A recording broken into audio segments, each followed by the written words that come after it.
यहाँ पर लाइव चर्चा का कार्यक्रम शुरू कर रहे हैं और यह लाइव चर्चा का कार्यक्रम जैसा कि आपको विदित है प्रत्येक दिवस यहाँ होता ही है। रामचरितमानस पर चर्चा आगे बढ़ रही है और उसी चर्चा को आगे बढ़ाते हुए हम आज चर्चा करेंगे। और आज का जो विषय है पाखंडी गुरुओं का प्रताप। जी हाँ, पाखंडी गुरुओं का प्रताप। प्रताप का मतलब क्या होता है? उनकी सफलता। प्रताप कहने का मतलब उनकी जो प्रसिद्धि है, उनका जो प्रताप है, उस पर हम चर्चा करेंगे। तो पाखंडी क्यों, अब ये चर्चा कहाँ से ली जा रही है? तो सीधा इस पे लिखा हुआ है, रामचरितमानस साथ में लिया गया है। तो रामचरितमानस के अंतर्गत इस विषय में एक कथा आती है। उस कथा के माध्यम से ही हम इस चर्चा को आज करेंगे। तो चलिए, कथा तो चल रही है। कल के कार्यक्रम में, बीते हुए कल के कार्यक्रम में हमने कथा की चर्चा नहीं ली थी। हाँ, संबंध बनाता है रामचरितमानस की कथा से, लेकिन फिर भी उसका विषय नहीं था। लेकिन आज का जो विषय है पाखंडी गुरुओं का प्रताप, यह रामचरितमानस के कथा के अंतर्गत का ही विषय है, उससे अलग नहीं है। कथा का आधार लेकर ही गोस्वामी तुलसीदास जी कुछ बातें बता रहे हैं, तो आप टिके रहिए, बने रहिए, हम सुनेंगे क्या कह रहे हैं। तो मानस की कथा तो शुरू होती है। गोस्वामी जी बहुत सारी बातें बताते हैं संत असंत के बारे में, नाम की महिमा, नाम और रूप की महिमा गाते हैं। फिर याज्ञवल्क्य और भारद्वाज जी से कथा शुरू होती है। याज्ञवल्क्य भारद्वाज जी दोनों आपस में मिलते हैं। भारद्वाज जी याज्ञवल्क्य जी के चरणों को पकड़कर उनसे विनती करते हैं कि आप मुझे बताइए कि राम कौन है। और उसी विषय में वो शिव कथा सुनाना शुरू कर देते हैं। और उधर शिव कथा में पहले सती का प्रसंग आता है। देवी सती अपना देह त्याग करने के बाद हिमाचल राज के घर में पार्वती जी के रूप में जन्म लेती हैं। फिर से तपस्या कर कर भगवान शिव से उनका विवाह होता है। कामदेव दहन के बाद विवाह होता है और उसके बाद पार्वती जी शिव जी के पास बैठकर श्री रामचंद्र जी की चर्चा करती हैं। उनसे वही प्रश्न करती हैं कि राम कौन है। अब शिव जी आगे इस विषय को बता रहे हैं, समझा रहे हैं। तो कई कथाएं शिव जी सुनाना शुरू करते हैं कि एक बार जलंधर, असुर जलंधर की पत्नी ने भगवान को श्राप दिया कि आप भी जो है पत्नी वियोग को सहन करेंगे, आप जन्म लेंगे और बहुत कष्ट भोगेंगे। बाद में फिर देव ऋषि नारद ने भी विष्णु जी को श्राप दिया, भगवान विष्णु को श्राप दिया कि आप इस प्रकार से कष्ट भोगेंगे, उनको श्राप मिला। इस प्रकार से कथा सुनाते हुए भगवान शिव ने राजा मनु की कथा सुनाई कि एक बार मनु और शत्रुपा, उनकी पुत्रियां भी थी, पुत्र भी थे। उनके इक्ष्वाकु नामक पुत्र, निमि नामक पुत्र का नाम आता है। और फिर उनकी पुत्रियों में देवहूति का नाम आता है, प्रसूति का नाम आता है। तो देवहूति का विवाह कर्दम ऋषि से हुआ और कपिल मुनि का जन्म हुआ। उनके गर्भ से साक्षात भगवान ने कपिल अवतार लिया था। तो ये सारी बातें भगवान शिव कथा में सुनाते हैं और सुनाते हैं कि एक बार मनु और शत्रुपा ने बहुत कठोर तपस्या की। वानप्रस्थ उन्होंने ग्रहण कर लिया और वन में जाकर बहुत कठोर तपस्या की। बहुत कठोर तपस्या की। क्यों कठोर माता शत्रुपा कौशल्या कहलाएंगी। तो माता शत्रुपा कौशल्या कहलाएंगी, आप दशरथ कहलाएंगे। तो उस रूप में मैं आपके यहां पर मेरा अवतार, मैं अपने अंशों के साथ आपके यहां जन्म लूंगा, ऐसे वर्णन कथा में आता है। तो एक ये भी कारण हुआ कि भगवान विष्णु ने राजा मनु को, महाराज मनु और शत्रुपा को यह वरदान दिया था कि वे उनके घर में जन्म लेंगे। और इस उद्देश्य से भी एक कारण यह भी बताया जा रहा है, भूमिका में यह भी कारण रखा जा रहा है। अब दूसरा कारण, रावण के पिछले जन्मों की कहानी सुनाई जा रही है। तो होता क्या है कि भगवान शिव माता सती को और याज्ञवल्क्य जी भारद्वाज जी को कथा सुनाते हैं कि एक कैकई देश में एक राजा हुआ करते थे जिनका नाम था सत्यकेतु। उन सत्यकेतु राजा के दो पुत्र थे, एक का नाम था प्रताप भानु और एक का नाम था अरिमर्दन। अब इन दोनों की कथा आती है, दोनों भाइयों की, और राजा प्रताप भानु की कथा आती है। सत्यकेतु के मृत्यु के बाद प्रताप भानु ही राजगद्दी संभालते हैं। उनके बड़े बेटे प्रताप भानु राजगद्दी संभालते हैं। अब प्रताप भानु राजा होते हैं, लेकिन प्रताप भानु किसी चक्कर में फंस जाते हैं, जिस कारण उनका बहुत अहित होता है और अगले जन्म में उनको राक्षस के रूप में जन्म लेना पड़ता है, ऐसा वर्णन वहां पर आता है। तो चलिए आइए देखते हैं कि कैसे ये चीजें हुई, किस प्रकार से हुई ये घटना, और गोस्वामी तुलसीदास जी चौपाइयों के माध्यम से इस सुंदर कथा को सुनाते हैं, प्रताप भानु की पूरी कथा सुनाते हैं। तो प्रताप भानु की कथा से हमें क्या शिक्षा मिलता है, क्या सीखने को मिलता है, उन सब बातों को भी हम विचार जरूर करेंगे।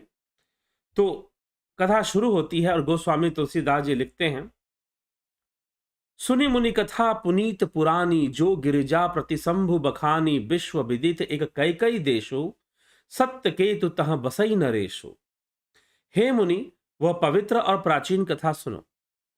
शिव जी ने जो पार्वती जी से कही थी। संसार में प्रसिद्ध एक कैकई देश है, वहां सत्यकेतु नाम का एक राजा रहता था। सुनि मुनि कथा पुनित पुरानी, जो गिरिजा प्रतिशंभु बखानी, विश्व विदित एक कैकई देशो, सत्यकेतु तह बसई नरेशो। धर्म धुरंधर नीति निधाना, तेज प्रतापशील बलवाना, तिहि के भय जुगल सुत बीरा, सब गुण धाम महारण धीरा। वह धर्म की धुरी को धारण करने वाला सत्यकेतु राजा, नीति की खान, तेजस्वी, प्रतापी, सुशील, बलवान, उसके दो वीर पुत्र हुए जो सब गुणों के भंडार और बड़े ही रणधीर थे। रण में धैर्य से युद्ध करने वाले थे। राजा धनी जो सेठ सुत आही, नाम प्रताप भानु असताही, अपर सुतहि अरिमर्दन नामा, भुजबल अतुल अचल संग्रामा। राज्य का उत्तराधिकारी जो बड़ा लड़का था, उसका नाम प्रताप भानु था।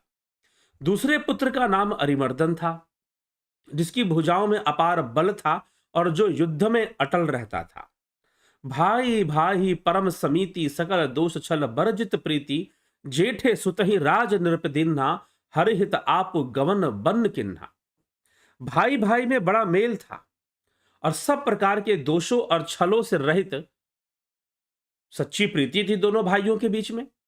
राजा ने जेठे पुत्र को राज्य दे दिया और अब आप भगवान के भजन में वानप्रस्थ ग्रहण करके वो वानप्रस्थ आश्रम को स्वीकार कर लिया राजा ने। जब प्रताप रवि भयउ नृप, फिरी दुहाई देश प्रजा पाल, अति वेद विधि कतहु नहीं अघलेश। जब प्रताप भानु राजा हुआ, देश में उसकी दुहाई फिर गई। वह वेद में बताई हुई विधि के अनुसार उत्तम रीति से प्रजा का पालन करने में लग गया।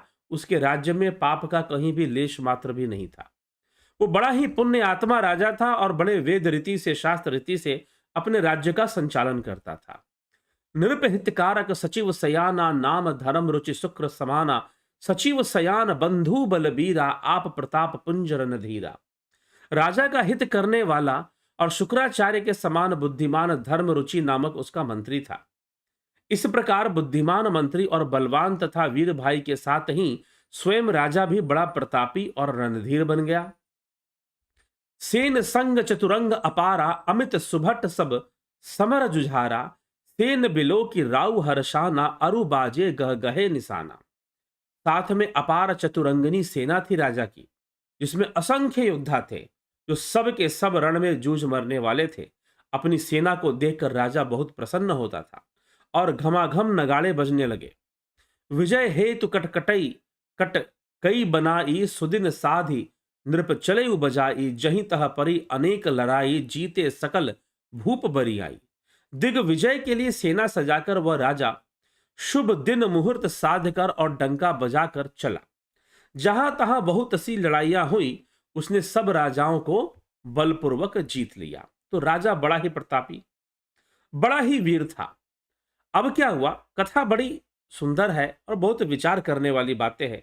कितना महान राजा, शास्त्र सम्मत कर्म करने वाला राजा, युद्ध भी शास्त्र विधि से करने वाला राजा, दुष्टों को दंड देने वाला, सज्जनों और साधुओं की रक्षा करने वाला राजा।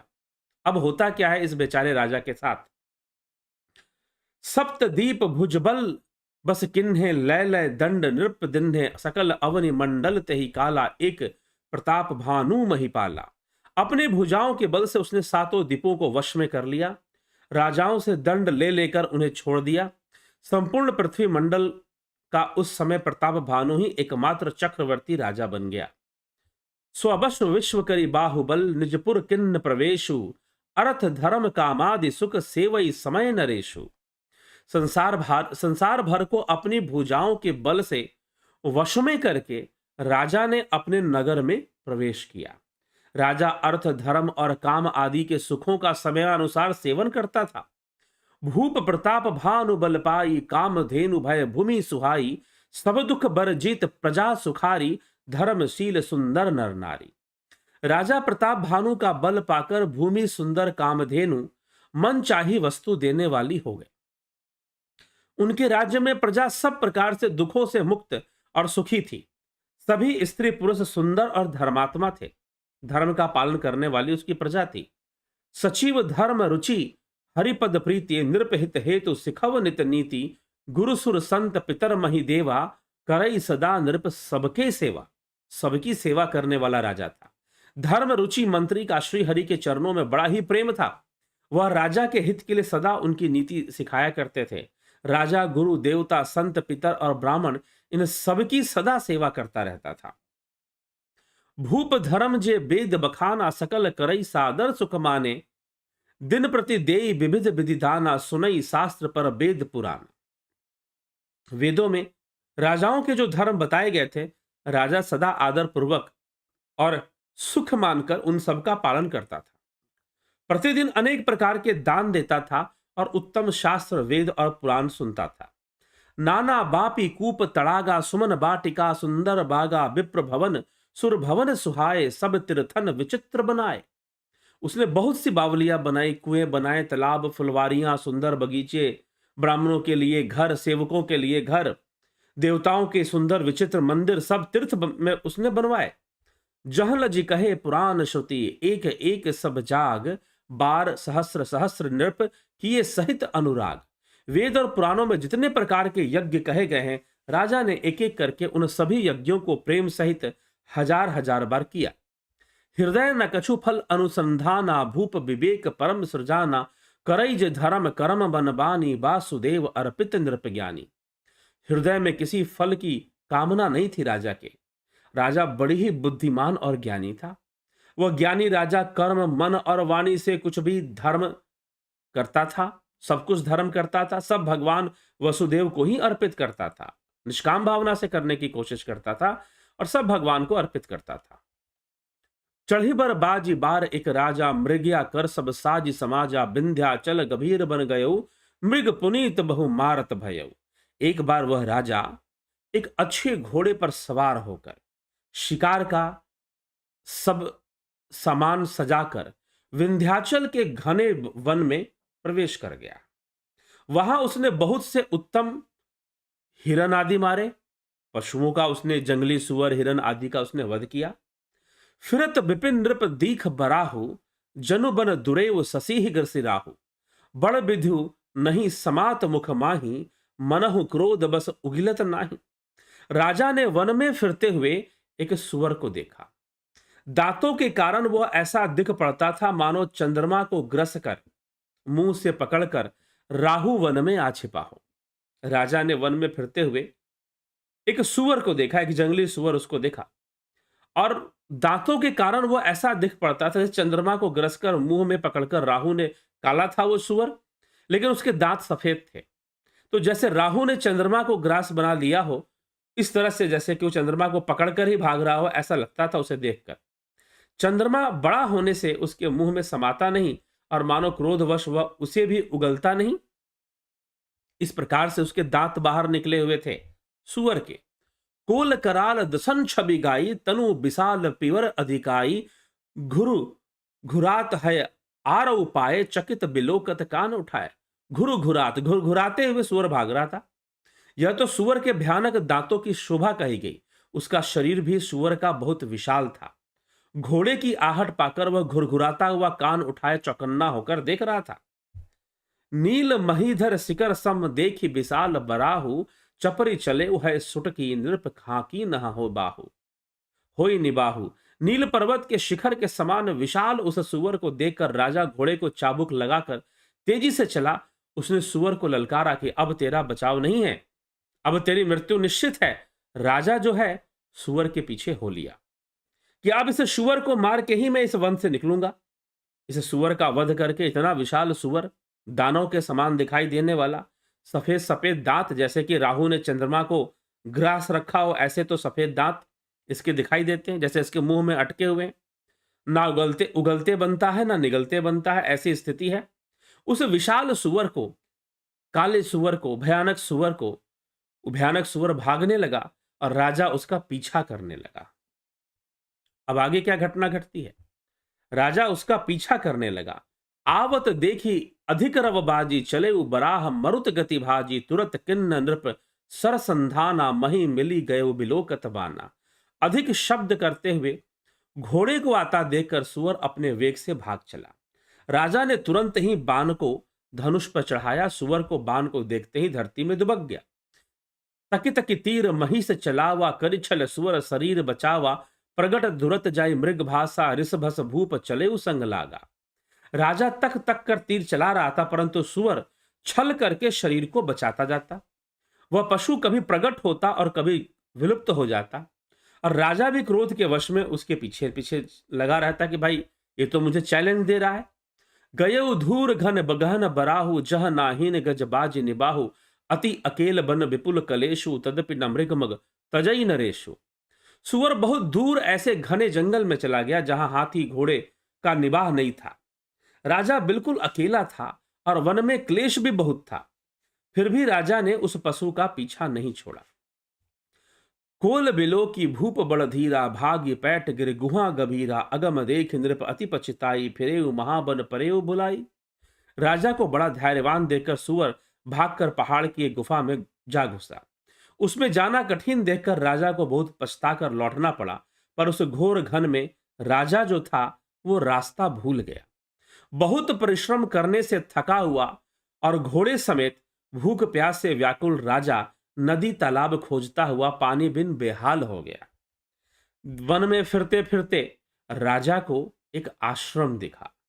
सुनिए, वन में फिरते फिरते राजा सुअर के पीछे भागता रहा। सुअर बड़ा चढ़ाक, कभी गायब हो जाता तो कभी सामने प्रकट हो जाता, और घुमाते घुमाते वो राजा को बहुत दूर घने जंगल में ले गया, और वहां ले जाकर वह एक गुफा में घुस गया। और राजा ने देखा कि गुफा का रास्ता थोड़ा ठीक नहीं है, संकरा है, इसमें जाना सुरक्षित नहीं है। तो राजा जो है गुफा में नहीं गया और पछता कर वहां से वापस लौट गया, लेकिन रास्ता भूल गया। किस दिशा में उसको जाना है अपने राज्य की ओर, वो रास्ता ही राजा भूल गया।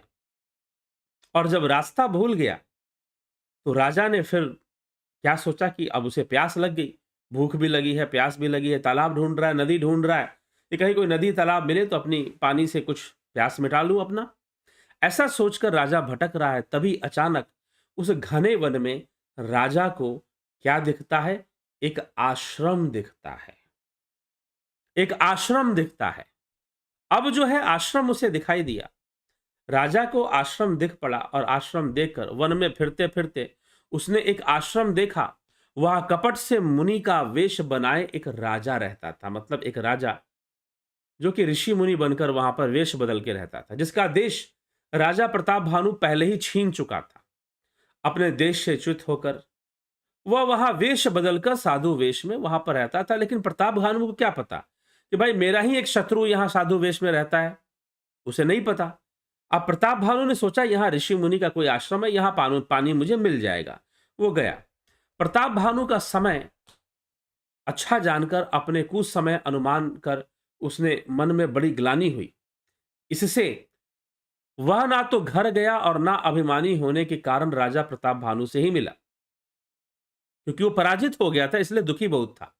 प्रताप भानु सभी राजाओं को उनका अधिकार देता था, लेकिन यह अहंकार के कारण ना ही अपने घर वापस लौटा और ना प्रताप भानु के पास गया।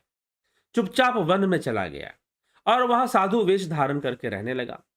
रिस उर मारी रंक जिमि राजा विपिन बसई तापस के साजा तासु समीप गवन नृप किन्ना यह प्रताप रवि तेहि तब चिन्हा।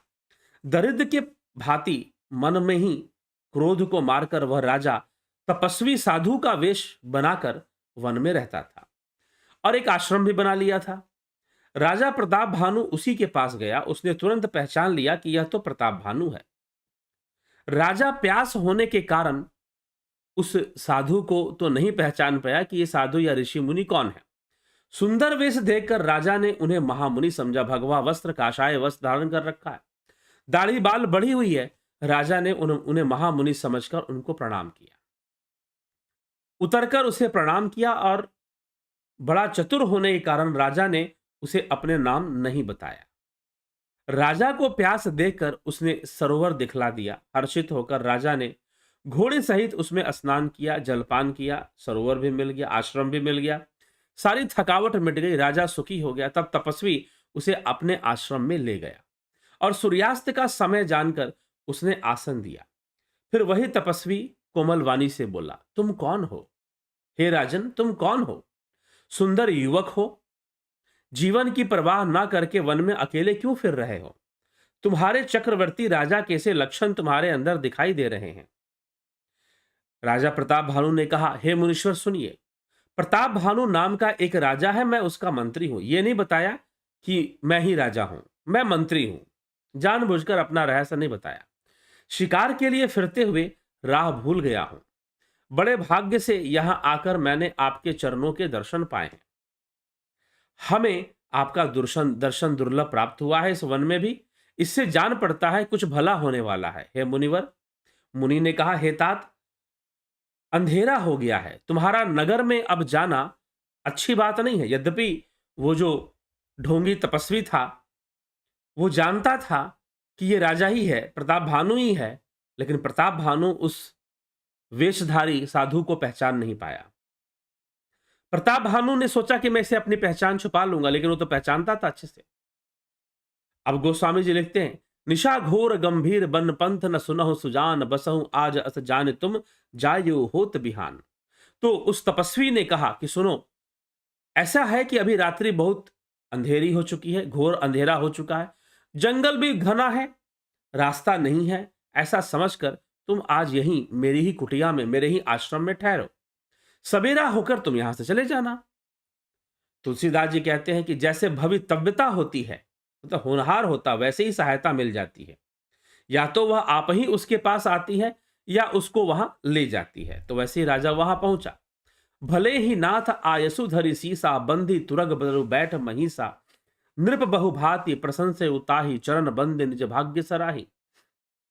हे नाथ, बहुत अच्छा, ऐसा कहकर उसकी आज्ञा सिर चढ़ाकर घोड़े को वृक्ष में राजा ने बांध दिया। राजा ने उसकी बहुत प्रकार से प्रशंसा की, तपस्वी की, और उसके साधु के चरणों में वंदना करके अपने भाग्य की सराहना की। फिर सुंदर कोमल वाणी से कहा, हे प्रभु। राजा ने उस तपस्वी को प्रणाम करते हुए उसके चरणों में बैठकर उसे अपना गुरु मानकर कहा, हे प्रभु, आपको पिता जानकर मैं ढिठाई करता हूं। हे मुनीश्वर, मुझे अपना पुत्र और सेवक जानकर अपना नाम विस्तार से बतलाइए। राजा ने उसको नहीं पहचाना, पर वह राजा को पहचान गया था। राजा तो शुद्ध हृदय था और वह कपट करने में चतुर था।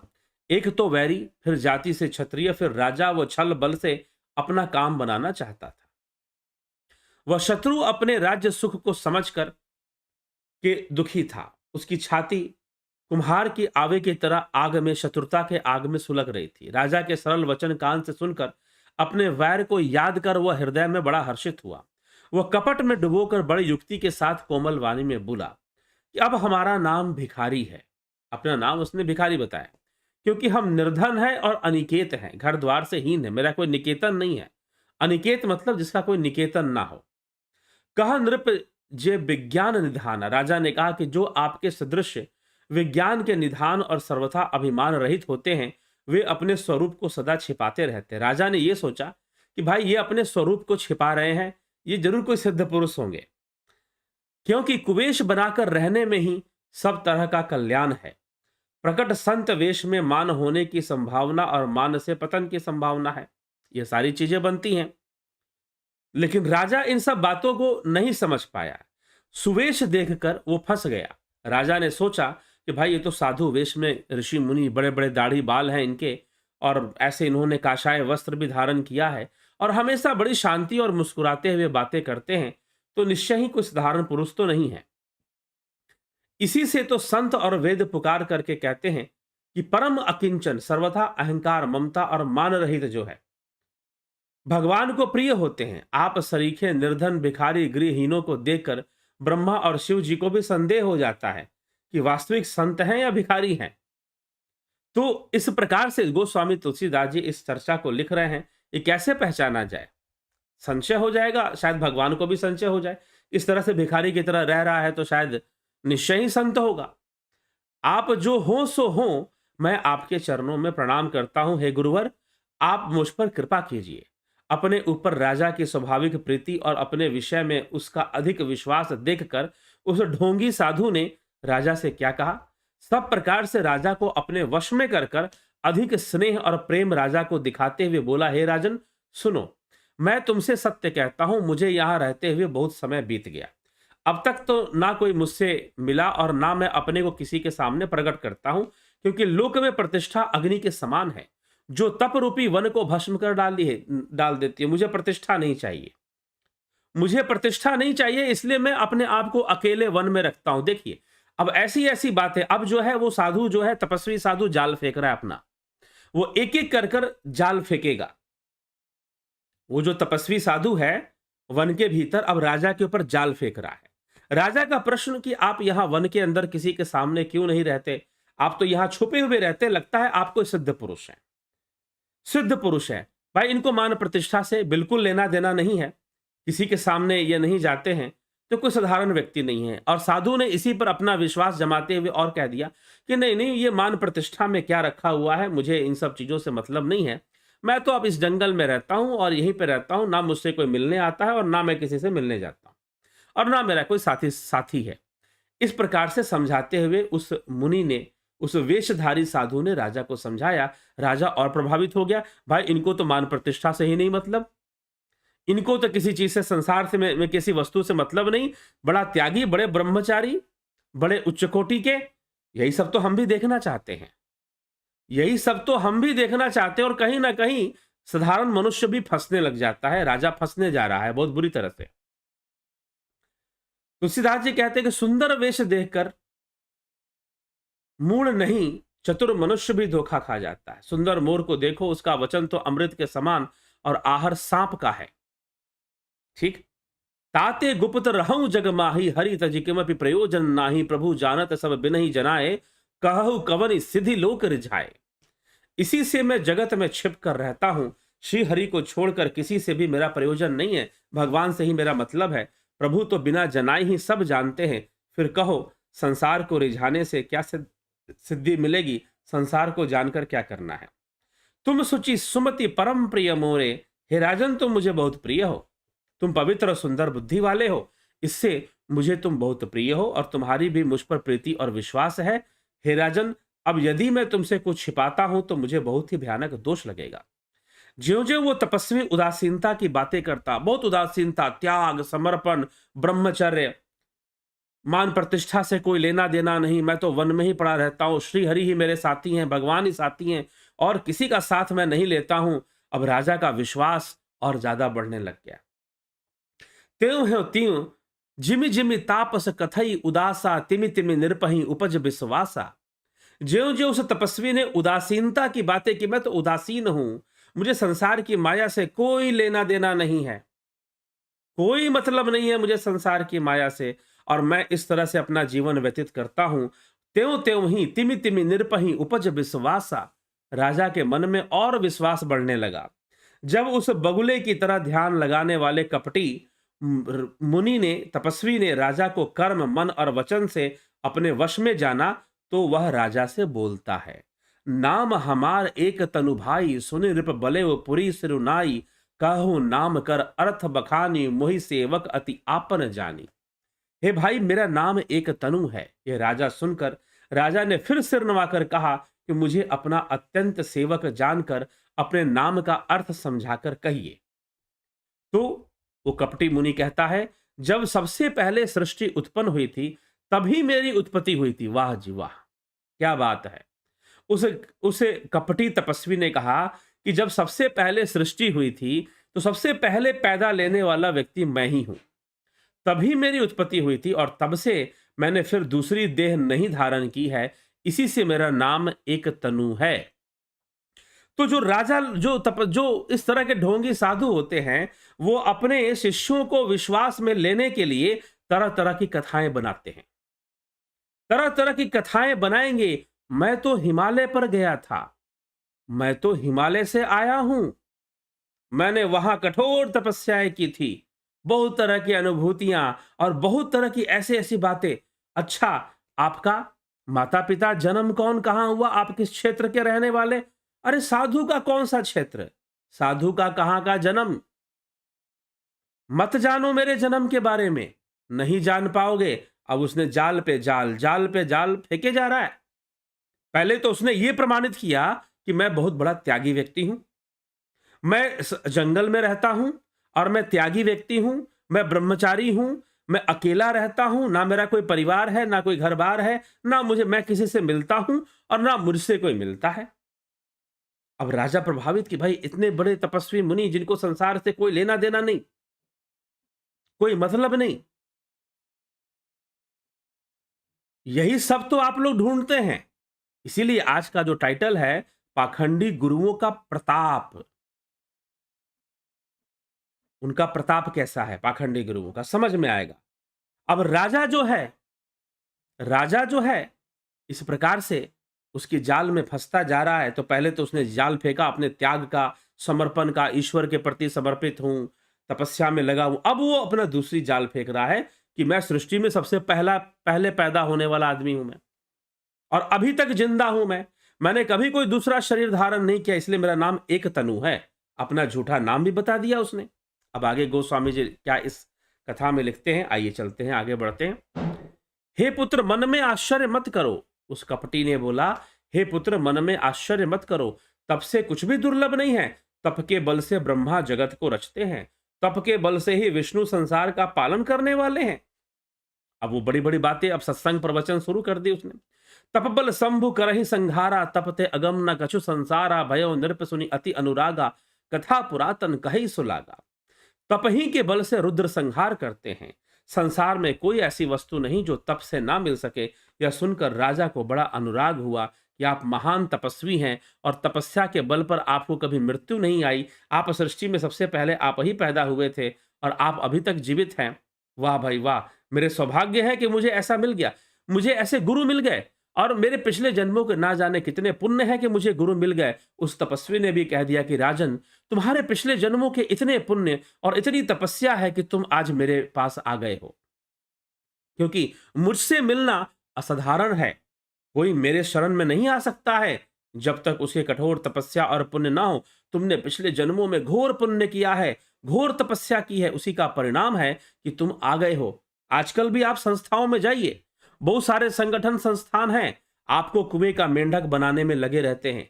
वो कहेंगे कि भाई तुम्हारे पिछले जन्मों के जन्म है, तभी तो तुम गुरु जी के पास आए हो, तुम्हारे पिछले जन्मों के अनेकों पुण्य हैं, तुम्हारा भाग्य उदय हुआ है, तब तुम इस दरबार में आकर बैठे हो। ऐसे मुझे लगता है कि इस संसार में जितने भी, हमारे संसार बोल रहा हूं, हमारे भारत देश में इस समय जितनी भी धार्मिक संस्थाएं और गुरुजन हैं, वो अपने शिष्यों को ये बानी जरूर बोल देते हैं, नहीं तो उनको किसी न किसी माध्यम से समझा देते हैं कि भाई तुम्हारे भाग्य उदय हो गए हैं, तभी तुम मेरे दरबार में आ गए हो, मेरी शरण में आ गए हो।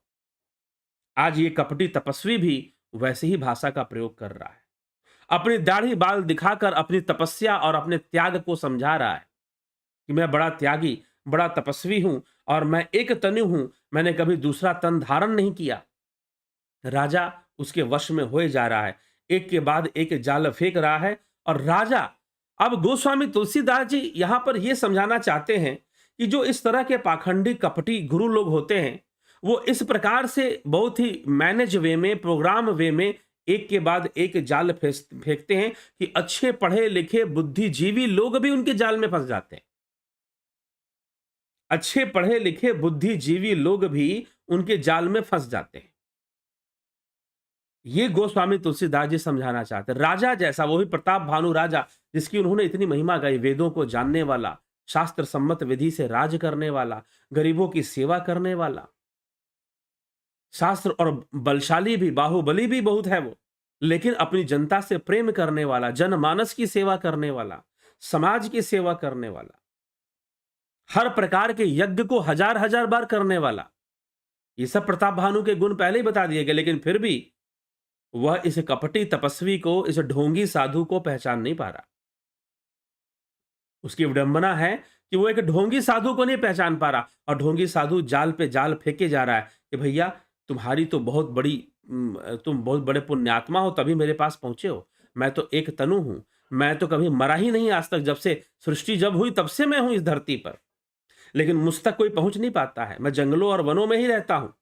मुझ तक वही पहुंचता है जिसकी तपस्या और पुण्य जागृत होते हैं, तो अपने पुण्य का फल मिलना होता है, वही मुझ तक पहुंचता है। राजन, तुम्हारा भाग्य उदय हो गया है, तुम्हारा भाग्य उदय हुआ है, तभी तुम मेरे दरबार में आए हो, मेरे आश्रम में आए हो।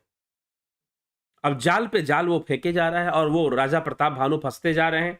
अब सुनिए। करम धर्म इतिहास अनेका करय निरूपण वृत्त विवेका उद्भव पालन प्रलय कहानी कहेसी अमित आचरज बखानी। कर्म धर्म और अनेकों प्रकार के इतिहास कहकर वह वैराग्य और ज्ञान का निरूपण करने लगा। मैं वैरागी हूं, मैं ज्ञानी हूं, यह प्रमाणित करने लगा। सृष्टि की उत्पत्ति, पालन और संहार की अपार आश्चर्य भरी कथाएं जो राजा ने कभी सुनी नहीं थी, वो भी उसको सुना दी। सुनी महीप तापस बस भय हूं, आपन नाम कहन तब लय हूं, कह तापस नृप जान हूं तो ही किन्हु कपट लाग भल मोही। राजा सुनकर उस तपस्वी के वेश में हो गया, और तब वह उसे अपना नाम बतलाने लगा। राजा उस तपस्वी के वश में हो गया, और उसने कहा कि महाराज मुझे क्षमा करो, आप जैसे तपस्वी मिले, मुझे मिले, और मैंने आपसे झूठ बोला। राजन ने कहा कि मैं तुमको जानता हूं, तुमने कपट से मुझसे झूठ बोला है। अब जैसे ही राजा ने यह सुनी महिष, अब राजा को और विश्वास हो गया कि भाई ये तो मुझे जानते हैं, जबकि वो तो राजा का शत्रु ही था, पहचानता था राजा को, लेकिन उसने अपना वेश बदल लिया था, इसलिए राजन उसे पहचान नहीं पाया। सुनी महिष असि नीति जह तम नाम न कहि नृप मोहि, तो ही पर अति प्रीति सोई चतुरता विचारी तब। हे राजन सुनो, ऐसी नीति है कि राजा लोग जहां तहां अपना नाम नहीं करते। तुम्हारी वही चतुराई समझकर तुम पर मेरा बड़ा प्रेम है, मैंने तुम पर क्रोध नहीं किया, लेकिन मैं तुम्हारा नाम जानता हूं। नाम तुम्हार प्रताप दिनेसा, सत्य केतु तो पति नरेसा, गुरु प्रसाद सब जानिए राजा, कहिए न आपन जानिए काजा। प्रताप, तुम्हारा नाम प्रताप भानु है, तुम महाराज सत्य केतु के पुत्र हो। हे राजन, गुरु की कृपा से मैं सब जानता हूं, पर अपनी हानि समझकर कहता नहीं हूं। देखी तात तब सहज सुधाई, प्रति प्रतीत नीति निपुनाई, उपज परी ममता मन मोरे, कहूं कथा निज पूछे तोरे। हे तात, तुम्हारा स्वाभाविक सीधापन, प्रेम, विश्वास और नीति से निपुणता देखकर मेरे मन में तुम्हारे ऊपर बहुत ही ममता उत्पन्न हो रही है, इसलिए मैं तुम्हारे पूछने पर अपनी कथा कहता हूं। अब मैं प्रसन्न हूं, इसमें संदेह ना करना। हे राजन, जो मन को भावे वही मांग लो, वरदान मांग लो मुझसे। सुंदर प्रिय वचन सुनकर राजा हर्षित होकर पैर पकड़कर, उस ढोंगी साधु का पैर पकड़कर राजा जो है इस प्रकार से विनती करने लगा। हे दया सागर मुनि, आपके दर्शन से ही अर्थ धर्म काम मोक्ष मेरी मुट्ठी में आ गए हैं। आप तो स्वामी को प्रसन्न देकर मैं यह दुर्लभ वर मांगकर शोक रहित हो जाऊंगा। सब कुछ मेरे पास तो है, लेकिन आप जैसे दुर्लभ ऋषि मुनि का दर्शन होना ही बहुत बड़ी बात है। आपकी प्राप्ति मुझे हो गई, मेरे जीवन का सौभाग्य खुल गया, मैं भाग्यवान बन गया, क्योंकि आपकी मैंने प्राप्ति कर ली, आप मुझे मिल गए। अब राजा जो है अपने गुरु के चरणों में, अब गुरु शिष्य का संबंध दोनों में स्थापित हो गया। गुरु मानकर उसने अपने गुरु बना लिया उस तपस्वी को, और उसकी खूब प्रशंसा कर दी कि आप तो साक्षात परमात्मा ही धरती पर हैं, आप तो साक्षात भगवान ही हैं, और इतने चमत्कारी कि आपने कभी देह नहीं त्यागा, महान तपस्वी, महान परम ज्ञानी, वैरागी, कभी संसार की ओर मुंह भी नहीं किया इतने वर्षों में आपने। राजन बड़ा प्रभावित हो गया। राजा बहुत ही प्रभावित होकर राजा जो था गुणगान करने लगा अपने गुरु का। मेरे शरीर वृद्धावस्था मृत्यु दुख से रहित हो जाए, मुझे युद्ध में कोई जीत ना सके, पृथ्वी पर मेरा 100 कल्पों तक एक छत्र अकंटक राज्य हो जाए, मुझे ऐसा वरदान दीजिए कि प्रभु आप कभी अपने देह को नया ताके, मेरा भी देह ऐसा ही हो जाए। मैं भी कभी ना मरूं, जैसे आप कभी नहीं मरते, सशरीर इस धरती पर रहते हैं। मैंने सुना नहीं कि कोई व्यक्ति मृत्यु, बड़े बड़े ऋषि मुनि सबने देह त्यागा, लेकिन आप ही पहले ऋषि मुनि हैं जिन्होंने अभी तक देह नहीं त्यागा। जब से सृष्टि हुई तब से आप इस धरती पर है। मेरा शरीर वृद्धावस्था, मृत्यु और दुख से मुक्त हो जाए, मुझे युद्ध में कोई जीत ना सके, 100 कल्पों तक, एक युग दो युग नहीं, 100 कल्पों तक मेरा एक छत्र कंटक राज्य हो। कह तापस नृप ऐसे ही हो, कारण एक कठिन सुन सो। तपस्वी ने कहा, राजन ऐसा ही हो, पर एक बात कठिन है, एक समस्या है तुम्हारी सफलता में, उसे भी सुन लो। हे पृथ्वी के राजन, हे पृथ्वी के स्वामी, केवल तुम ब्राह्मण कुल को छोड़कर काल भी तुम्हारे चरणों पर सिर नवाएगा, सब तुम्हारे, लेकिन वो तुम्हारे सिर नहीं नवाएंगे। तप के बल से ब्राह्मण बलवान होते हैं, ऋषि मुनि बलवान होते हैं, उनका क्रोध से रक्षा करने वाला कोई नहीं है। हे नरपति, यदि तुम ब्राह्मणों को वश में कर लो तो ब्रह्मा विष्णु और महेश भी तुम्हारे अधीन हो जाएंगे। चलना ब्रह्म कुल सन बरियाई, सत्य कहूं दो भुजा उठाई, विप्र श्राप बिनु सुनु महिपाला, तोर नास नहीं कवने हूं काला। ब्राह्मण कुल से जोर जबरदस्ती नहीं चल सकती है, तुम विप्रों से कभी दुष्टता मत करना। मैं दोनों भुजा उठाकर सत्य कहता हूं, इस प्रकार से डराने धमकाने का काम कि तुम ब्राह्मण से डरो। हे राजन सुनो, उनके श्राप बिना तुम्हारा नाश किसी काल में नहीं होगा, लेकिन अगर उन्होंने श्राप दे दिया तो तुम्हारा नाश निश्चित है। हर से उराऊ बचन सुनीतासु, नाथ न होई मोर अब नासु, तब प्रसाद प्रभु कृपा निधाना, मुंह कहूं सर्व काल कल्याणा। राजा उसके वचन सुनकर बड़ा प्रसन्न हुआ और कहने लगा कि हे गुरुदेव, मेरा नाश कभी नहीं होगा। हे कृपा निधान प्रभु, आपकी कृपा से मेरा सब समय कल्याण होगा। एवं मस्तु, ऐसा ही हो, कहकर वह कुटिल कपटी जो साधु था, तुम मेरे मिलने तथा अपने राह भूल जाने की बात किसी से कह दोगे तो हमारा दोष नहीं, मतलब कि कहना नहीं है। तुम किसी से मत कहना कि तुम राह भूल गए थे और मेरे आश्रम में यहाँ पे आए थे, मुझसे मिले थे, क्योंकि मैं तो बिल्कुल अलग रहता हूँ मुझसे, तो फिर बहुत लोग मुझसे मिलने आएंगे और मैं किसी से मिलता नहीं हूँ। तुम्हारा सौभाग्य, तुमने मिल गए, तुम मिल लिए। हे राजन, मैं तुमको इसलिए मना करता हूं, इस प्रसंग को कहने से तुम्हारी बड़ी हानि होगी। किसी को मत बताना कि तुम मुझसे मिले थे। छठे कान में यह बात पड़ते ही तुम्हारा नाश हो जाएगा। छठे कान में यह तुम्हारा बात, मतलब कि अगर कोई तीसरा व्यक्ति अगर जानता है तो फिर छठे श्रवण यह परत कहानी, नाश तुम्हारा सत्य मम बानी। अगर कोई छठा व्यक्ति, इसको छठे कान में कहने का मतलब कि दो दो कान तो इनके हैं ही। अब एक और कान है, अब वो किसका कान है भाई? किसी और कोई बीच में है, मतलब कि छठा कान तब तो कोई होगा, तो तुम्हारा नाश हो जाएगा। तो इसीलिए तुम यह बात किसी को नहीं कहना। अब वो कौन है बीच में, ये रहस्य बाद में खुलेगा। यह प्रगटे अथवा द्विजशापा, नाश तोर सुनो भानु प्रताप। हे प्रताप भानु सुनो, इस बात के प्रकट करने से अथवा ब्राह्मणों के शाप से तुम्हारा नाश होगा और कोई तुम्हारा नाश नहीं कर सकता। या तो तुम ये रहस्य कभी किसी को बताना मत। अब तो वो गुरु बना चुका है, और जब गुरु बना चुका है तो गुरु आज्ञा पालना करने के लिए बद्ध है और उसकी स्वीकृति है कि जी हाँ, मैं गुरु की आज्ञा पालन करूंगा। तो गुरु आज्ञा से ही तो कल्याण होना है, गुरु आज्ञा से ही तो कल्याण होना है। किस प्रकार से कोई पाखंडी गुरु किसी को कैसे फंसाता है। अब वो फंस चुका है और दो शर्तें मान चुका है कि एक तो ये कहानी नहीं सुनाएगा कभी किसी को कि भाई यहां पर मैं कैसे आया और आपसे कैसे मिला। दूसरा, वो श्राप से बचने का प्रयास करेगा। तो श्राप से बचने के लिए क्या करना चाहिए, अब वो साधु उसे बताएगा। राजा ने मुनि के चरण पकड़कर कहा कि हे स्वामी, सत्य है, मुझे विप्रो के क्रोध से कहिए कौन रक्षा कर सकता है। यदि ब्रह्मा भी क्रोध करे तो गुरु बचा लेता है। बड़ा सुंदर यहां पर तुलसीदास जी लिखते हैं, सत्यनाथ पद गही निर्भाषा, द्विज गुरु कोप कहु कर राखा, राखई गुरु जो कोप विधाता, गुरु विरोध नहीं को जगराता। कि भाई ब्रह्मा के श्राप से गुरु बचा लेता है, लेकिन गुरु से विरोध करके भला कौन बचा है आज तक? समझ गए कौन कह रहा है? अब गोस्वामी तुलसीदास जी ये चर्चा यहां पर क्यों लिख रहे हैं? ये चर्चा यहां पर क्यों लिख रहे हैं, विचार कीजिएगा। आज की जो चर्चा है, अगर इस पर आपने विचार नहीं किया गहराई से, तो आप भी बहुत भयानक संकट में फंस सकते हैं। सत्य है कि लोग ऐसे फंसे होते हैं कि फंसना उनको स्वीकार होता है। फंसना उनको स्वीकार होता है, उनको लगता है कि सब अच्छा ही हो रहा है। राजा को भी ऐसा ही लग रहा है कि सब अच्छा हो रहा है, सब बढ़िया हो रहा है। और इस जगह पर ऐसी चर्चा गोस्वामी तुलसीदास जी ने लिखा, क्योंकि जो पाखंडी गुरु होते हैं आपको दबाव देकर एक बात जरूर समझाते हैं कि भाई ब्रह्मा के कोप से गुरु बचा लेगा, लेकिन गुरु के कोप से तुमको कौन बचाएगा? कोई नहीं बचा पाएगा। राजा ने भी स्वीकार किया, बात सही है, गुरु के कोप से मुझे कौन बचा लेगा? तो ये सारी बातें पाखंडी गुरु भी समझाने में लगे रहते हैं, लेकिन ये सब जो बातें हैं ये समझाने की बातें नहीं होती, ये शिष्य को खुद ही समझ में आ जाता है समय आने पर, अगर ऐसा है तो। लेकिन यहां राजन जो है कह रहा है कि मैंने यही सुना है और मेरी आप पर बहुत प्रीति है, आप तो मेरे गुरु हैं, और आपसे विमुख होकर आपकी कहा ना मानकर मेरा कल्याण कभी नहीं होने वाला, इसलिए आप चिंता मत कीजिए।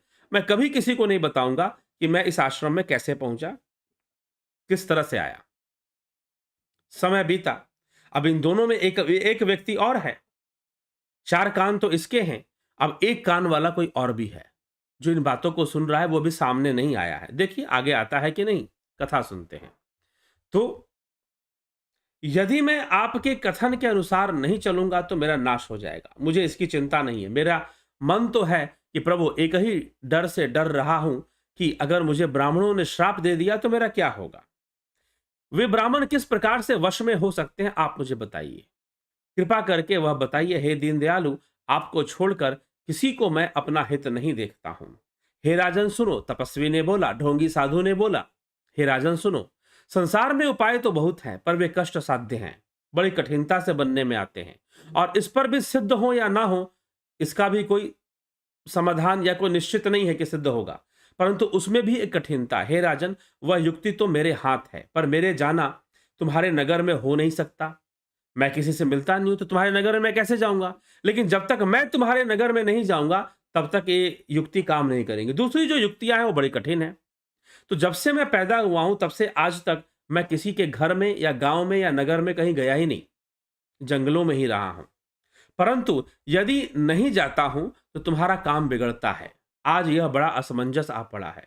ठीक है, तुम कभी किसी को नहीं बताओगे कि मैं कहां रहता हूं और तुम मुझसे मिलने कैसे आए, लेकिन फिर भी मुझे एक बार तुम्हारे यहां तो जाना पड़ेगा। तुम्हारी इस समस्या को दूर करने के लिए, तुम मुझसे इतना प्रेम करते हो, मुझे अपना गुरु मानते हो और तुम मेरे शिष्य हो, तो मैंने तुम्हें एक तरह से अपना पुत्र के समान, अपने शिष्य के समान स्वीकार किया है।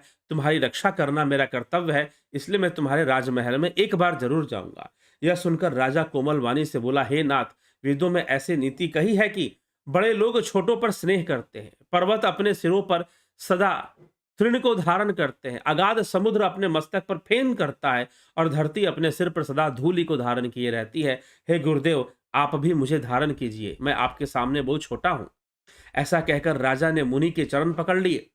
गुरु के चरण पकड़कर रोने लगा कि प्रभु रक्षा करो, अगर ब्राह्मणों ने श्राप दे दिया तो मेरा क्या होगा? आपने जो भविष्यवाणी की है कि मुझे ब्राह्मणों से श्राप मिलेगा, तो मेरा क्या होगा? हे स्वामी, हे प्रभु, आप संत हैं, दीन दयालु हैं, हे प्रभु, मेरे लिए इतना कष्ट अवश्य करिए कि आप मेरे महल में आइए और इस समस्या का समाधान हमेशा के लिए कर दीजिए। हम भी अपनी समस्याओं का समाधान चाहते हैं, हम चाहते हैं नौकरी लग जाए, गुरु जी मिले, और ऐसा कोई गुरु मिले जिसका ज्ञान ले और नौकरी लग जाए। ऐसा कोई गुरु मिले कि संसार में सब कुछ अच्छा होने लगे। ऐसा कोई गुरु मिले जिससे कि संसार में सब कुछ अच्छा होने लगे, बढ़िया बढ़िया घटनाएं घटने लगे जीवन में, तो समझो कि गुरु अच्छा मिला है। बुरी घटनाएं घटेंगी तो गुरु अच्छा नहीं मिला है। स्वामी विवेकानंद जी रामकृष्ण परमहंस से जब पहली बार मिले तो कुछ ही दिनों बाद उनके पिता की मृत्यु हो गई, ऐसे कथा आती है। आप बताओ कि अगर ठाकुर रामकृष्ण परमहंस सच्चे गुरु नहीं थे? कुछ ही दिनों बाद उनके पिता की मृत्यु हुई। इसका मतलब गलत गुरु के पास गए थे। कई बार हम गुरु जब बनाते हैं, साधु संत के पास जाते हैं, गुरु बनाते हैं, तो उनको हम यही सोचते हैं कि उनके पास जाने से हमारे जीवन में सब कुछ अच्छा ही होगा, बुरा तो कुछ होगा ही नहीं। अरे प्रारब्ध का फल तो मिलेगा, कर्म तो आएंगे, कहां कहां भागोगे? आज यह जो साधु है, ढोंगी साधु, राजा को यही दिलासा देने में लगा हुआ है कि मैं तुझे बचा लूंगा ब्राह्मणों के श्राप से। लेकिन मैं तेरे महल में जाना चाहता हूं, तभी यह संभव है, तेरे महल में जाकर ही मैं ये कार्य कर सकता हूं। प्रताप भानु सोचता है कि मेरा तो सौभाग्य होगा कि एक तनु ऋषि, जो कि जब से सृष्टि हुई है तब से इस धरती पर हैं, वो मेरे घर आएंगे। मेरा कितना बड़ा सौभाग्य, मेरा कितना बड़ा सौभाग्य है, जरा सोचो। राजा मन ही मन प्रसन्न, कहता कि गुरुदेव आप जाते नहीं है, लेकिन कैसे भी मेरे घर पे आ जाइए, मेरे महल में आ जाइए। अब प्रार्थना करता है राजा, और सारे गुरुओं की जो बातें हैं कि भाई गुरु की आज्ञा मानो, गुरु की तपस्या, गुरु को छोड़ दूसरे गुरु के पास जाओगे तुम्हारा अहित हो जाएगा, तुम बर्बाद हो जाओगे। ये सारी बातें उसने सुनाई। राजा ने सब स्वीकार कर ली कि जी हाँ, आपके चरणों को छोड़कर अब मैं किसी साधु संत के चरण में नहीं जाऊंगा, किसी की बात नहीं मानूंगा, जो आप कहेंगे मैं वही कहूंगा, करूंगा। तो राजा को अपने वश में देखकर कपट प्रवीण तपस्वी ने बोला, हे राजन सुनो, मैं तुमसे सत्य कहता हूं, जगत में मुझे कुछ भी दुर्लभ नहीं है, सब कुछ मुझे प्राप्त है, मैं अपनी सिद्धि से सब प्राप्त कर चुका हूं। मैं तुम्हारा काम अवश्य करूंगा, तुम मन वाणी और शरीर तीनों से मेरे भक्त हो। पर योग युक्ति तप और मंत्रों का प्रभाव तभी फलीभूत होता है जब वे छिपाकर किए जाते हैं। कोई भी उपाय करना है उसे छिपाकर करो, प्रकट हो गया तो हो सकता है कि वो काम ना करे। हे नरपति, यदि रसोई बनाऊं और तुम उसे परोसो और मुझे कोई जान ना पावे, तो उस अन्न को जो जो खाएगा सो सो तुम्हारा आज्ञाकारी बन जाएगा। तपस्वी ने कहा कि राजन, एक उपाय है, यदि मैं रसोई बनाऊं और उस रसोई को तुम परोसो, तो जो जो खाएगा वो तुम्हारा आज्ञाकारी बन जाएगा। इसलिए ऐसा करो, तुम्हारे राज्य में जितने भी ब्राह्मण हैं या दूसरे राज्य के भी ब्राह्मण क्यों ना हो, जिनको तुम जानते हो, उन सबको सपरिवार कुटुंब के साथ भोजन पर निमंत्रण दो, उन्हें भोजन पे बुलाओ, ब्राह्मण भोज करो। और जितने ब्राह्मण हैं सबको तुम बुलाओ और कुटुंब के साथ बुलाओ, ताकि उनके जो बच्चे होंगे, जो बड़े होकर ब्राह्मण ऋषि शायद बन जाएं, तो वो भी भोजन कर लें। और मेरा बनाया हुआ खाना जब सब खाएंगे तो सब तुम्हारे आज्ञाकारी हो जाएंगे। ऐसा उस ढोंगी साधु ने राजा को कह दिया। अब तो वो ढोंगी साधु, हम तो यहाँ कथा पढ़ रहे हैं, तुलसीदास जी ने लिखा है इसलिए ढोंगी कपटी कह रहे हैं, लेकिन राजा के लिए तो वो कपटी नहीं, वो तो सच्चा गुरु, वो तो पूरन गुरु, वो तो सदगुरु। जो जो नाम आप लोग देते हैं, सदगुरु, पूरन गुरु, महागुरु, परम गुरु, जो भी आप नाम दीजिए, तो पूरन गुरु था। वो तो राजा के लिए पूरन गुरु था, त्रिकालदर्शी था, भूत भविष्य सबको जानने वाला था, क्योंकि वो राजा के नाम को भी जानता था, राजा को पहचान भी गया था। राजा को क्या पता कि कौन है ये राजा बेचारा। अब हम भी हो जाते समाज में, फिर लोग कहते हैं कि हम ठगे गए। अरे भाई, तुम माया लेने जाते हो गुरुओं के पास, तो माया जग ठगनी का है। अगर माया लेने गुरु के पास जाओगे संत, जग ठगनी का है। भक्ति भी लेने जाते हो तो तुम पहचान ही नहीं कर पाते कि गुरु को ज्ञान से पहचाने, कि उसकी मीठी मीठी वाणी से, उसके कपड़ों से पहचाने। कैसे पहचाने गुरु को? वेश देखकर पहचाने। आपको नहीं याद रहता आदि गुरु शंकराचार्य की वाणी, जटिलो मुंडी लुंचित केश काशा यांबर बहुकृत वेश पश्य नपीच न पश्यति मूढ़ उदर निमित्तम बहुकृत वेश, कि उदर के निमित्त के लिए आप बहुत तरह के वेश धारण करते हैं लोग। आपको नहीं याद रहती ये सब बातें। और तुलसीदास जी तो रामचरितमानस का पाखंड के प्रति प्रहार जो गोस्वामी जी ने किया है, उस पर बहुत विशेष महत्व रामचरितमानस में मिलता है उसका। वेशधारी गुरु, पाखंडी गुरु, जो समाज में लोगों को ठगते रहते हैं, और साधारण लोगों को नहीं। अरे उनकी चतुराई, उनकी चतुर्वाणी कई बार इतनी प्रबल होती है कि बड़े बड़े राजा महाराजा और बड़े बड़े इस तरह के जो लोग हैं, वो सब उनके जाल में फंसते चले जाते हैं। बुद्धिजीवी लोग, पढ़े लिखे लोग ही फंसते हैं। Engineer, doctor, IAS officer level के लोग भी ऐसे ऐसे गुरुओं के पास जाकर मत्था टेकते हैं और उनको लगता है कि यही पुरान गुरु हैं। यहां तक देखने में आता है। इसीलिए गोस्वामी जी ने इतने कटु वचनों का प्रयोग, व्यंग्यात्मक वचनों का प्रयोग ऐसे लोगों के लिए किया है, इसीलिए किया है। और हर बात आपको समझा देंगे, गुरु आज्ञा सब कुछ समझा देंगे, और आपको लगने लगेगा भाई गुरु आज्ञा अगर मैं तोड़ दूंगा तो बड़ा ये हो जाएगा, वो हो जाएगा। आप फंसे हुए हो, मानसिक रूप से आप गुलाम बन जाते हैं। साइकोलॉजिकली आप अपने आप को खो देते हैं और आपको लगने लग जाता है कि बस ना जाने कितने पुण्य थे तभी इस दरबार में मैं पहुंचा हूं, तभी ऐसे गुरुजी मुझको मिले हैं। और गुरुजी समझाएंगे ऐसा कि सारे गुरु पाखंडी हैं और एक सच्चा तो मैं ही हूं, सच्चा गुरु, सद्गुरु, बाकी सदगुरु नहीं है। बस एक ही सदगुरु है जी, एक ही गुरु है, दूसरा कोई गुरु ही नहीं है। ऐसा प्रमाणित कर दिया जाएगा आपके सामने। और आप अनुसंधान नहीं करोगे, गुरुजी ने जो किताब लिख दी बस वही पढ़ोगे, गुरुजी ने जो समझा दिया बस उतना ही समझोगे, दूसरा समझने की जरूरत क्या। गुरुजी कहेंगे नहीं नहीं मत पढ़ो शास्त्र, संशय आ जाएगा, समझ में नहीं आएगा तुमको। गुरु किस लिए है, गुरु बता रहा है ना, गुरु ने किताब लिखी है उसको पढ़ो बस, और क्या पढ़ना है वही जानो। शास्त्रों में और भी कोई विशेष बात हो सकती है, उसको जानने की आवश्यकता क्या है। इस तरह से वो अपने जाल में पूरी तरह से फांस लेते हैं। और राजा, ये तो पुरानी घटना है, राजा प्रताप भानु वेदज्ञ होने के बाद भी फंसा हुआ है और फंस गया है। और ये कोई नहीं, ये साधु, कपटी साधु, उसका ही शत्रु राजा है। अब आगे क्या होता है। हे नरपति, यदि मैं रसोई बनाऊं और तुम परोसो तो उसको खाने वाला तुम्हारा आज्ञाकारी हो जाएगा। यही नहीं, उन भोजन करने वालों के घर में भी कोई भोजन करेगा तो हे राजन सुनो, वह भी तुम्हारे अधीन हो जाएगा। हे राजन, जाकर यही उपाय करो और वर्ष भर भोजन कराने का संकल्प कर लेना कि 1 साल तक तुम ब्राह्मणों को भोजन कराते रहोगे, 1 साल तक कराते रहोगे। नित्य 1 लाख ब्राह्मणों को कुटुंब सहित निमंत्रण करना और मैं तुम्हारे संकल्प तक प्रतिदिन भोजन बना बनाकर खिलाता रहूंगा। हे राजन, इस प्रकार बहुत ही थोड़े परिश्रम में सभी ब्राह्मण तुम्हारे वश में हो जाएंगे और तुम्हारा श्राप मुक्त हो जाएगा। तुम कभी किसी ब्राह्मण से तुम्हें श्राप लगेगा नहीं। हवन यज्ञ और सेवा पूजा करेंगे तो उस प्रसंग से देवता भी सहज ही तुम्हारे वश में हो जाएंगे। उन पुरोहितों के माध्यम से, वैदिक ब्राह्मणों के माध्यम से देवता भी तुम्हारे वश में हो जाएंगे। और एक तो ही कहूं लखाओ, मैं यही बेश न आहू काहू। लेकिन एक बात मैं तुम्हें कहता हूं, एक और पहचान तुमको बता देता हूं कि मैं इसे साधु तपस्वी रूप में तो तुम्हारे यहां आऊंगा नहीं। हे राजन, मैं अपनी माया से तुम्हारे पुरोहित का रूप लूंगा।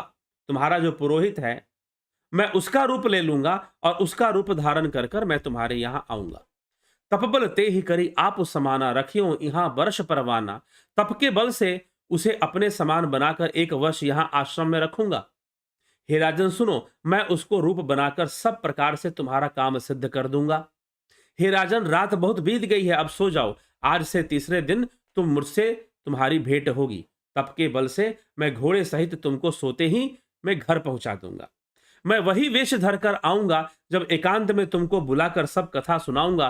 तपस्वी ने कहा कि सोते हुए तुम चिंता मत करो, तुम सो जाओ, लेकिन जब उठोगे तो अपने महल में पाओगे। सोते हुए मैं तुम्हें क्षण भर में तुम्हारे घर पहुंचा दूंगा। अब वो तपस्वी, अब वो तो जान गया, अब तो राजा को पूरा विश्वास कि भाई ये तो सिद्ध पुरुष हैं, जब से सृष्टि बनी है तब से इस धरती पर हैं, तो इनके लिए कौन सी बड़ी बात है कि मुझे एक क्षण में महल में पहुंचा देंगे। राजा ने पूरा विश्वास कर लिया और मान गया कि ठीक है गुरुदेव। अब क्या हुआ सुनिए। राजा जब सुबह आंख खोलता है तो क्या देखता है कि वो महल में है। महल में है, राजा का विश्वास 100 गुना कि भाई ये तो साक्षात भगवान ही है जो मुझे मिल गए हैं। कुछ छोटी मोटी घटनाएं घटती हैं और सारे शिष्यों को लगता है कि हमारे गुरुजी भगवान है। ठीक है, आगे बढ़िए। चलिए, तो सैन राजा ने आज्ञा मानकर वो सो गया। कपटी ज्ञानी आसन पर जा बैठा। राजा थका था, राजा को खूब गहरी नींद आ गई, पर वह कपटी कैसे सोता, उसे तो बहुत चिंता हो रही थी कि सारा काम अच्छे से होना चाहिए, सारी योजना अच्छे से चलनी चाहिए। उसी समय वहां पर कालकेतु राक्षस आया। यही है बीच में, इन दोनों के बीच में जो था, उसी समय वहां कालकेतु राक्षस आया, जिसने सुअर का रूप बनाकर राजा को भटकाकर जानबूझकर तपस्वी के आश्रम में ले आया था। वो जो सुअर था जिसको मारने के लिए राजा दौड़ रहा था, भाग रहा था, वो सुअर नहीं था, वो कालकेतु राक्षस जो कि इसका मित्र था। ये जो आश्रम में बैठा जो ढोंगी साधु है, ढोंगी गुरु जो है, उसका मित्र था वो। और दोनों ने मिलकर योजना बनाई और उस सुअर ने ही, उस राक्षस ने ही सुअर का वेश बनाकर राजा को भटका कर कभी गायब हो जाता, कभी सामने आ जाता। इस तरह से भटकाते भटकाते उस ऋषि के, उस ढोंगी ऋषि के आश्रम में लाया। पूरी योजनाबद्ध तरीके से चल रहा था बदला लेने का। उसके 100 पुत्र और 10 भाई थे जो बड़े ही दुष्ट, किसी से न जीते जाने वाले, देवताओं को दुख देने वाले थे। किसके? कालकेतु राक्षस के। ब्राह्मणों, संतों, देवताओं को दुख देकर राजा ने उन सबको पहले ही युद्ध में मार डाला था। तो कालकेतु भी शत्रु था, क्योंकि उसके भाइयों को राजा ने मार डाला था। उस कालकेतु राक्षस के भाइयों को राजा ने मार डाला। तो दोनों शत्रु मित्र, किसी के शत्रु आपस में मित्र होते हैं, ठीक? तो दोनों मित्र बन गए, वो राक्षस और राजा, ये दोनों ही प्रताप भानु के शत्रु, दोनों मित्र बन गए। दोनों ने जाल बिछाया कि राजा शिकार करने निकलेगा, सुअर का वेश धारण करके इसको अपने आश्रम तक ले आना है, इसे विश्वास दिलाना है, संतों की सेवा करने वाला है ये राजन, संतों की सेवा करने वाला है, साधु पुरुषों ऋषि मुनियों की सेवा करने वाला है, मेरी हर बात को मानेगा। और जाल फेंका, उस कपटी ढोंगी साधु ने, राजा जाल में फंस गया। उस दुष्ट ने पिछला बैर याद करके तपस्वी राजा से मिलकर सलाह विचारी और जिस प्रकार शत्रु का नाश हो वही उपाय रचा। भाविवश राजा कुछ भी ना समझ सका। तेजस्वी शत्रु अकेला भी हो तो उसे छोटा नहीं समझना चाहिए, और जिसका सिर मात्र बचा था वह राहु आज तक सूर्य चंद्रमा को दुख देता है।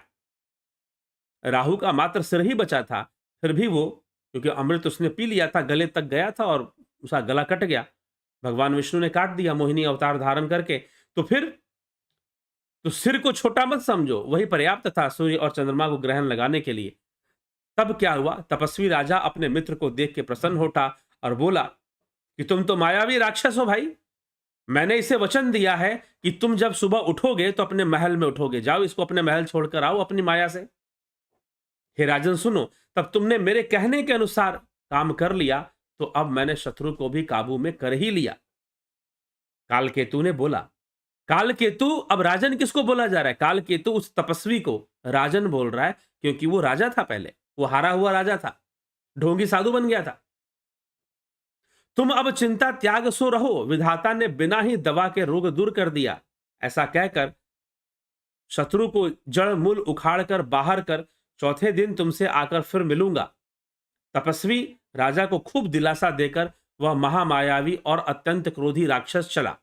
उसने प्रताप भानु राजा को घोड़े सहित क्षण भर में अपने महल में पहुंचा दिया। राजा को रानी के पास सुलाकर घोड़े को अच्छी तरह अस्तबल में घुड़साल में बांध दिया। फिर वह राजा के पुरोहित को उठाकर ले आया और माया से उसकी बुद्धि भ्रम में डालकर उसे पहाड़ की खोह में, गुफा में छोड़ दिया। और इसका वेश बदलकर, जो तपस्वी था उसका वेश बदलकर, उसको पुरोहित का वेश बनाकर राजा के यहां छोड़ दिया। वह आप पुरोहित का रूप बनाकर उसकी सुंदर सेज में पर जा लेटा। राजा सवेरे होने से पहले ही जाग गया। अपना घर देखकर उसे बड़ा आश्चर्य हुआ कि बड़े सिद्ध पुरुष है, बहुत बड़े सिद्ध पुरुष है। उन्होंने कहा था कि जब मैं आंख खोलूंगा तो अपने महल में खोलूंगा, और राजन ने अपनी आंखें महल में ही खोली। राजन ने अपनी आंखें महल में ही खोली, महल में आंखें खोली। प्रताप भानु तो बड़ा प्रसन्न कि भाई महा तपस्वी एकदम सिद्ध, लगता है साक्षात भगवान ही मिल गए हैं, लगता है साक्षात भगवान ही मिल गए हैं। फिर क्या हुआ आगे? तो बड़ा प्रसन्न अपने घर में ही उसने आंखें खोली। दोपहर बीत जाने पर राजा आया। घर घर उत्सव होने लगे, बधावा बजने लगे। जब राजा ने पुरोहित को देखा तब वह उसी कार्य का स्मरण कराकर उसे आश्चर्य देखने लगा कि भाई ये तो पुरोहित का रूप धारण करके ये भी आ गए मेरे यहां पर। राजा को 3 दिन युग के समान बीते। उसकी बुद्धि कपटी मुनि के चरणों में लगी रही, गुरु मानकर उसी के चरणों में लगा रहा। निश्चित समय जानकर पुरोहित बना हुआ वो जो राजा था, बना हुआ राक्षस आया और राजा के साथ की हुई गुप्त सलाह के अनुसार, मतलब कि मायावी रूप धारण कर कर वो तपस्वी नहीं आया, राक्षस ही आया। सब विचार उसे समझाकर कह दिए। संकेत के अनुसार गुरु को पहचान कर राजा बड़ा प्रसन्न हुआ, अर्थात उस राक्षस को। भ्रमवश उसे चेत न रहा। उसने तुरंत 1 लाख उत्तम ब्राह्मणों को निमंत्रण, कुटुंब सहित निमंत्रण दिया, और पुरोहित ने 6 रस और 4 प्रकार के भोजन, जैसा कि वेदों में वर्णन है, बनाए। उसने मायामयी रसोई तैयार की और इतने व्यंजन बनाए जिन्हें कोई गिन नहीं सकता था। अनेक प्रकार के पशुओं का मांस पकाया। उसमें उस दुष्ट ने ब्राह्मणों को मांस मिला दिया, उनके भोजन में मिला दिया। सब ब्राह्मणों को भोजन के लिए बुलाया, चरण धोकर आदर सहित बैठाया। ज्यों ही राजा परोसने लगा, उसी काल काल केतुकृत आकाशवाणी हुई। काल केतुकृत मतलब उसी राक्षस ने आकाशवाणी भी कर दी। वेश बदलकर उसने आकाशवाणी कर दी कि हे ब्राह्मणों, उठो, अपने घर जाओ, यह अन्न मत खाओ, इसे खाने में बहुत बड़ी हानि है। क्यों भाई? रसोई में ब्राह्मणों का मांस बना हुआ है, अर्थात ब्राह्मणों की ही हत्या कर कर उन्हीं का मांस ब्राह्मणों को ही परोस दिया। उस राक्षस ने ऐसा कुकर्म किया। विश्वास मानकर सब ब्राह्मण वहां से उठ खड़े हुए। राजा व्याकुल हो गया, उसकी बुद्धि मोह से भ्रमित हो गई और होनहारवश उसके मुंह से कोई बात ना निकली। तब ब्राह्मण क्रोधित सहित बोले, उन्होंने कुछ भी विचार नहीं किया और कहा, अरे मूर्ख राजा, तू जाकर परिवार के सहित राक्षस बन जा। रे नीच क्षत्रिय, तूने परिवार सहित हमें बुलाकर नष्ट करना चाहा और हमारे ही ब्राह्मणों की हत्या कर कर उन्हीं का मांस हमें परोस रहा है। ईश्वर ने हमारे धर्म की रक्षा की, आकाशवाणी हो गई, जानबूझकर उस काल केतु ने ही आकाशवाणी भी कर दी और 1 वर्ष के भीतर तेरा नाश हो जाएगा, तेरे कुल में कोई पानी देने वाला तक नहीं रहेगा। शाप सुनकर राजा भय से कप कप कांपने लगा, व्याकुल हो गया, व्याकुल हो गया। फिर सुंदर आकाशवाणी हुई, तुमने विचार कर श्राप नहीं दिया है ब्राह्मणों। राजा ने अब असली आकाशवाणी हुई। अपराध राजा ने कोई अपराध नहीं किया है। आकाशवाणी सुनकर सब ब्राह्मण चकित हो गए। तब राजा वहां आ गया जहां भोजन बना था। वहां ना भोजन था, ना रसोईया था, वो राक्षस गायब। रसोईया वहां था ही नहीं, रसोईया ब्राह्मण गायब हो गया। तब राजा मन में अपार चिंता हो करता हुआ लौटा। उसने ब्राह्मणों को सब वृतांत सुनाया। भयभीत और व्याकुल होकर पृथ्वी पर गिर पड़ा कि हाय, मैं कहां फंस गया। हे राजन, यद्यपि तुम्हारा दोष नहीं है तो भी होनहार नहीं मिटता है। ब्राह्मणों का श्राप बहुत भयानक होता है। तपस्वियों ने श्राप दिया है, ये श्राप तुम्हें अवश्य लगेगा। कुछ तो तुमसे गलती हुई है कि तुम एक ढोंगी पाखंडी के चक्कर में पड़ गए, यह भी तुम्हारा बहुत बड़ा दोष है। तुमने क्यों नहीं अपने बुद्धि से, विवेक से युद्ध लड़ते हो, बुद्धि विवेक से लड़ते हो, राजपाट चलाते हो, बुद्धि विवेक से चलाते हो। उस समय तुम्हारी बुद्धि कहां गई थी?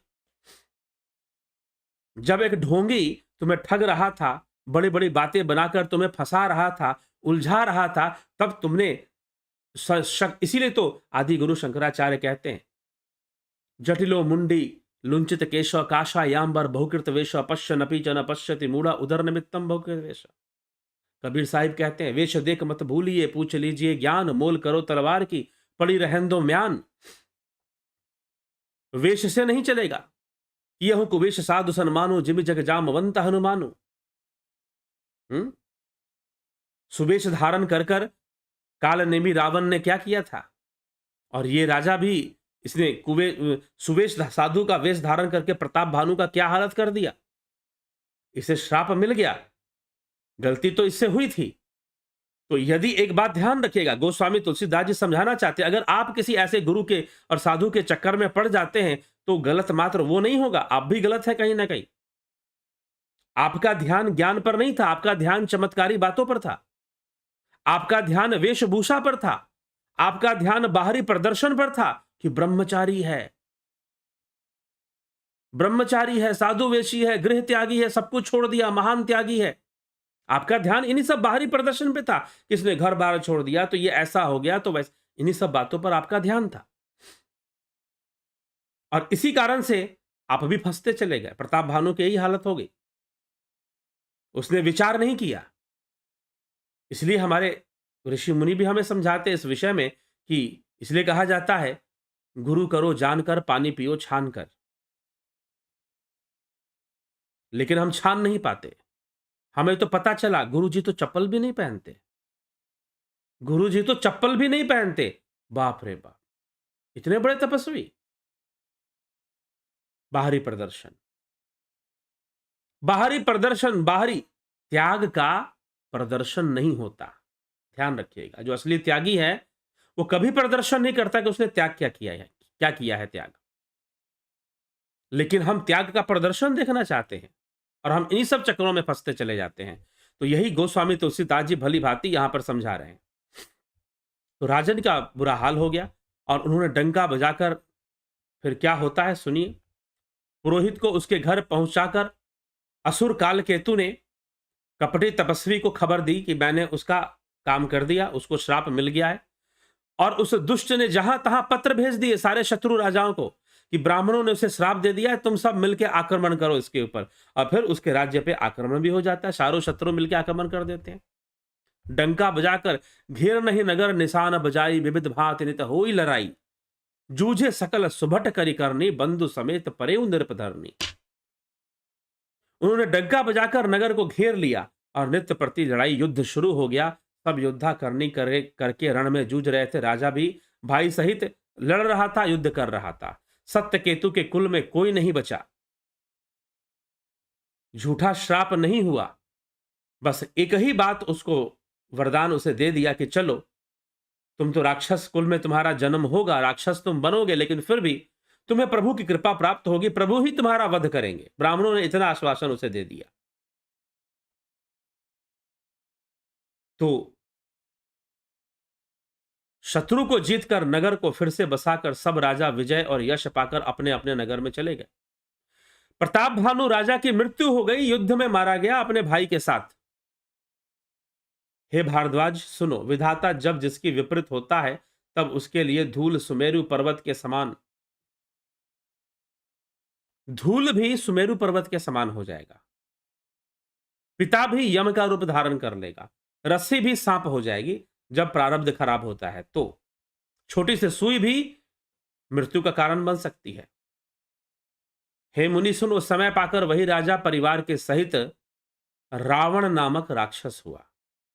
उसके 10 सिर और 20 भुजाएं थी। वह बड़ा ही प्रचंड शूरवीर था। अरिमर्दन नामक जो राजा का छोटा भाई था वह कुंभकर्ण हुआ, और उसका जो मंत्री था जिसका नाम धर्म रुचि था वह रावण का सौतेला छोटा भाई विभीषण हुआ। इस प्रकार से तीनों ने राक्षस कुल में ही जन्म लिया। अब इन तीनों की कथा आगे बढ़ेगी। याज्ञवल्क्य जी भारद्वाज जी को और शिव जी पार्वती जी को कथा सुना रहे हैं, तो अब इन तीनों की कथा आगे बढ़ेगी। रावण की कथा, विभीषण की कथा और कुंभकर्ण की कथा। तो इनकी कथा हम कल सुनेंगे। लेकिन आज जो प्रसंग, जो कथा प्रताप भानु का लिया, राजा सत्यकेतु और उसके पुत्र प्रताप भानु और छोटे पुत्र अरिमर्दन बड़े प्रतापी थे, बड़े वेदज्ञ थे, शास्त्र सम्मत चलने वाले थे, लेकिन फिर भी एक ढोंगी साधु के जाल में फंस गए। ढोंगी साधु के जाल में फंस गए। इसीलिए परीक्षा लीजिए, जानने की कोशिश कीजिए कौन क्या है और क्या दे रहे हैं। उनके बाहरी वेश और त्याग से ही सब कुछ मत मान लीजिए। जो वास्तविक त्यागी हैं वो समाज में कभी प्रदर्शन करने के लिए त्याग नहीं करते हैं, कभी नहीं करते हैं त्याग। मैंने एक साधु देखा, उन साधु की मैं अपनी आंखों की देखी बात बता रहा हूं। मैं उनके साथ मैंने कुछ समय बिताए, लेकिन वो भी इसी प्रकार के थे। चलो बहुत ज्यादा अनीति तो नहीं करते थे, लेकिन वेशधारी थे। वेशधारी कहने का मतलब बस वेश धारण कर रखा था। साधु वाले कोई विशेष गुण नहीं थे। वो क्या करते थे, कुछ जगहों पर मैं गया, उनका नाम नहीं लूंगा, आज भी जीवित हैं वो, उनके भी बहुत सारे शिष्य हैं। मुझसे मिले, उनको लगा कि भाई मैं साथ में रहूं, तो कुछ दिन मैंने उनके साथ बिताए। वो बाबा जी क्या करते हैं, घूमते हैं राजस्थान, मध्य प्रदेश, उत्तर प्रदेश के क्षेत्र में ज्यादातर, उनके अनुयायी भी हैं। वो बाबा जी क्या करते हैं, जब वो अपने आश्रम में रहते हैं तो बढ़िया से खाते पीते हैं। ध्यान से सुनिएगा, वो बढ़िया से खाते पीते हैं। आश्रम में रहते हैं तो खूब बढ़िया से अपना खाना पीना सब खाते, सब चीज खाते हैं। सब चीज कहने का मतलब मैंने कोई गलत चीज तो उनको खाते हुए नहीं देखा, लेकिन बढ़िया से खाते हुए देखा। पूरा भोजन लेते हुए, तीनों टाइम नाश्ता, सुबह का, दिन में खाना और रात को खाना। अब प्लेट में, थाली में क्या खाते हैं तो मुझे भी नहीं पता, लेकिन बढ़िया से खाना खाते, भरपेट भोजन करते, हर तरह का भोजन करते, मांसाहार छोड़कर। मैंने नहीं देखा तो मैं क्यों बोलूं। वो भी सुनेंगे तो शायद बोलेंगे कि भाई मेरी बात सुना रहा है। तो हुआ क्या कि बाबा जी अब क्या करते थे कि जब वो लोगों के बीच में जाते थे, जैसे कहीं पर उनका प्रवास हुआ, कहीं पर गए, तो किसी भक्त ने उनको अपने घर में रुकवा लिया। जब घर में रुकवा लिया, 2 दिन 3 दिन किसी के घर में रुक गए, रुकते थे, तो 2-3 दिन वो कोई खाना नहीं खाते थे। और वो घर वाले थोड़े से श्रद्धा से कई बार उनके लिए भोजन बनाते, तो मना कर देते, नहीं मैं तो फलाहारी जीव हूं। दूध पीते 1 गिलास दिन भर में, और कोई एक फल खाकर रह जाते। जब किसी के, और लोग बड़े प्रभावित होते, लोग बड़े प्रभावित होते, लोगों की श्रद्धा 2 गुना 4 गुना हो जाती कि बड़े कितने तपस्वी राजा हैं, कितने तपस्वी राजा हैं। ठीक है, तो क्षमा करें, कितने तपस्वी गुरु हैं। राजा राजा बोलते हुए चढ़ा हुआ है जुबान पर। कितने तपस्वी मुनि हैं, हमारे घर पे ऐसे तपस्वी त्यागी ऋषि आए, हम तो धन्य हो गए। अब जो ऋषि, जो गुरु जी थे, बाबा जी जो थे, जैसे ही अपने कुटिया में आश्रम उनका बना हुआ था, आजकल के आश्रम कैसे होते हैं, कुटिया की तरह तो होते नहीं, आपको पता है। तो वो जब अपने स्थान पर पहुंचे, तो वहां पर फिर से अपना खाना पीना चालू, सब कुछ। लेकिन जैसे ही प्रवास में निकल गए, किसी के घर चले गए, तो जी नहीं, बस मैं दूध पीता हूं और फल के अलावा कुछ भी नहीं खाता हूं। मैंने कहा कि ये क्या बात हुई? तो उन्होंने कहा कि नहीं, लोगों की श्रद्धा की रक्षा करनी होती है, लोगों की श्रद्धा की रक्षा करनी होती है, इसीलिए उनकी श्रद्धा विकसित हो, उनकी श्रद्धा बढ़े, और मेरे माध्यम से वो भक्ति करे, अपना कल्याण करे, इसलिए मैं ऐसा करता हूं। मैंने कहा कि श्रद्धा की रक्षा नहीं करते तुम श्रद्धा को लूटते हो। और उनको ऐसा कहकर मैं वहां से फिर निकला कि भैया तुम्हारे यहां नहीं रहना मुझको, तुम श्रद्धा को लूटते हो और कोई काम नहीं करते, दिखावे के लिए तुम फलाहारी बन जाते हो, और यहां अपने आश्रम में बैठकर सब कुछ खाते हो, समोसे भी खाते हो, कचौड़ियां भी खाते हो, सब मंगाते हो, सब खाते हो।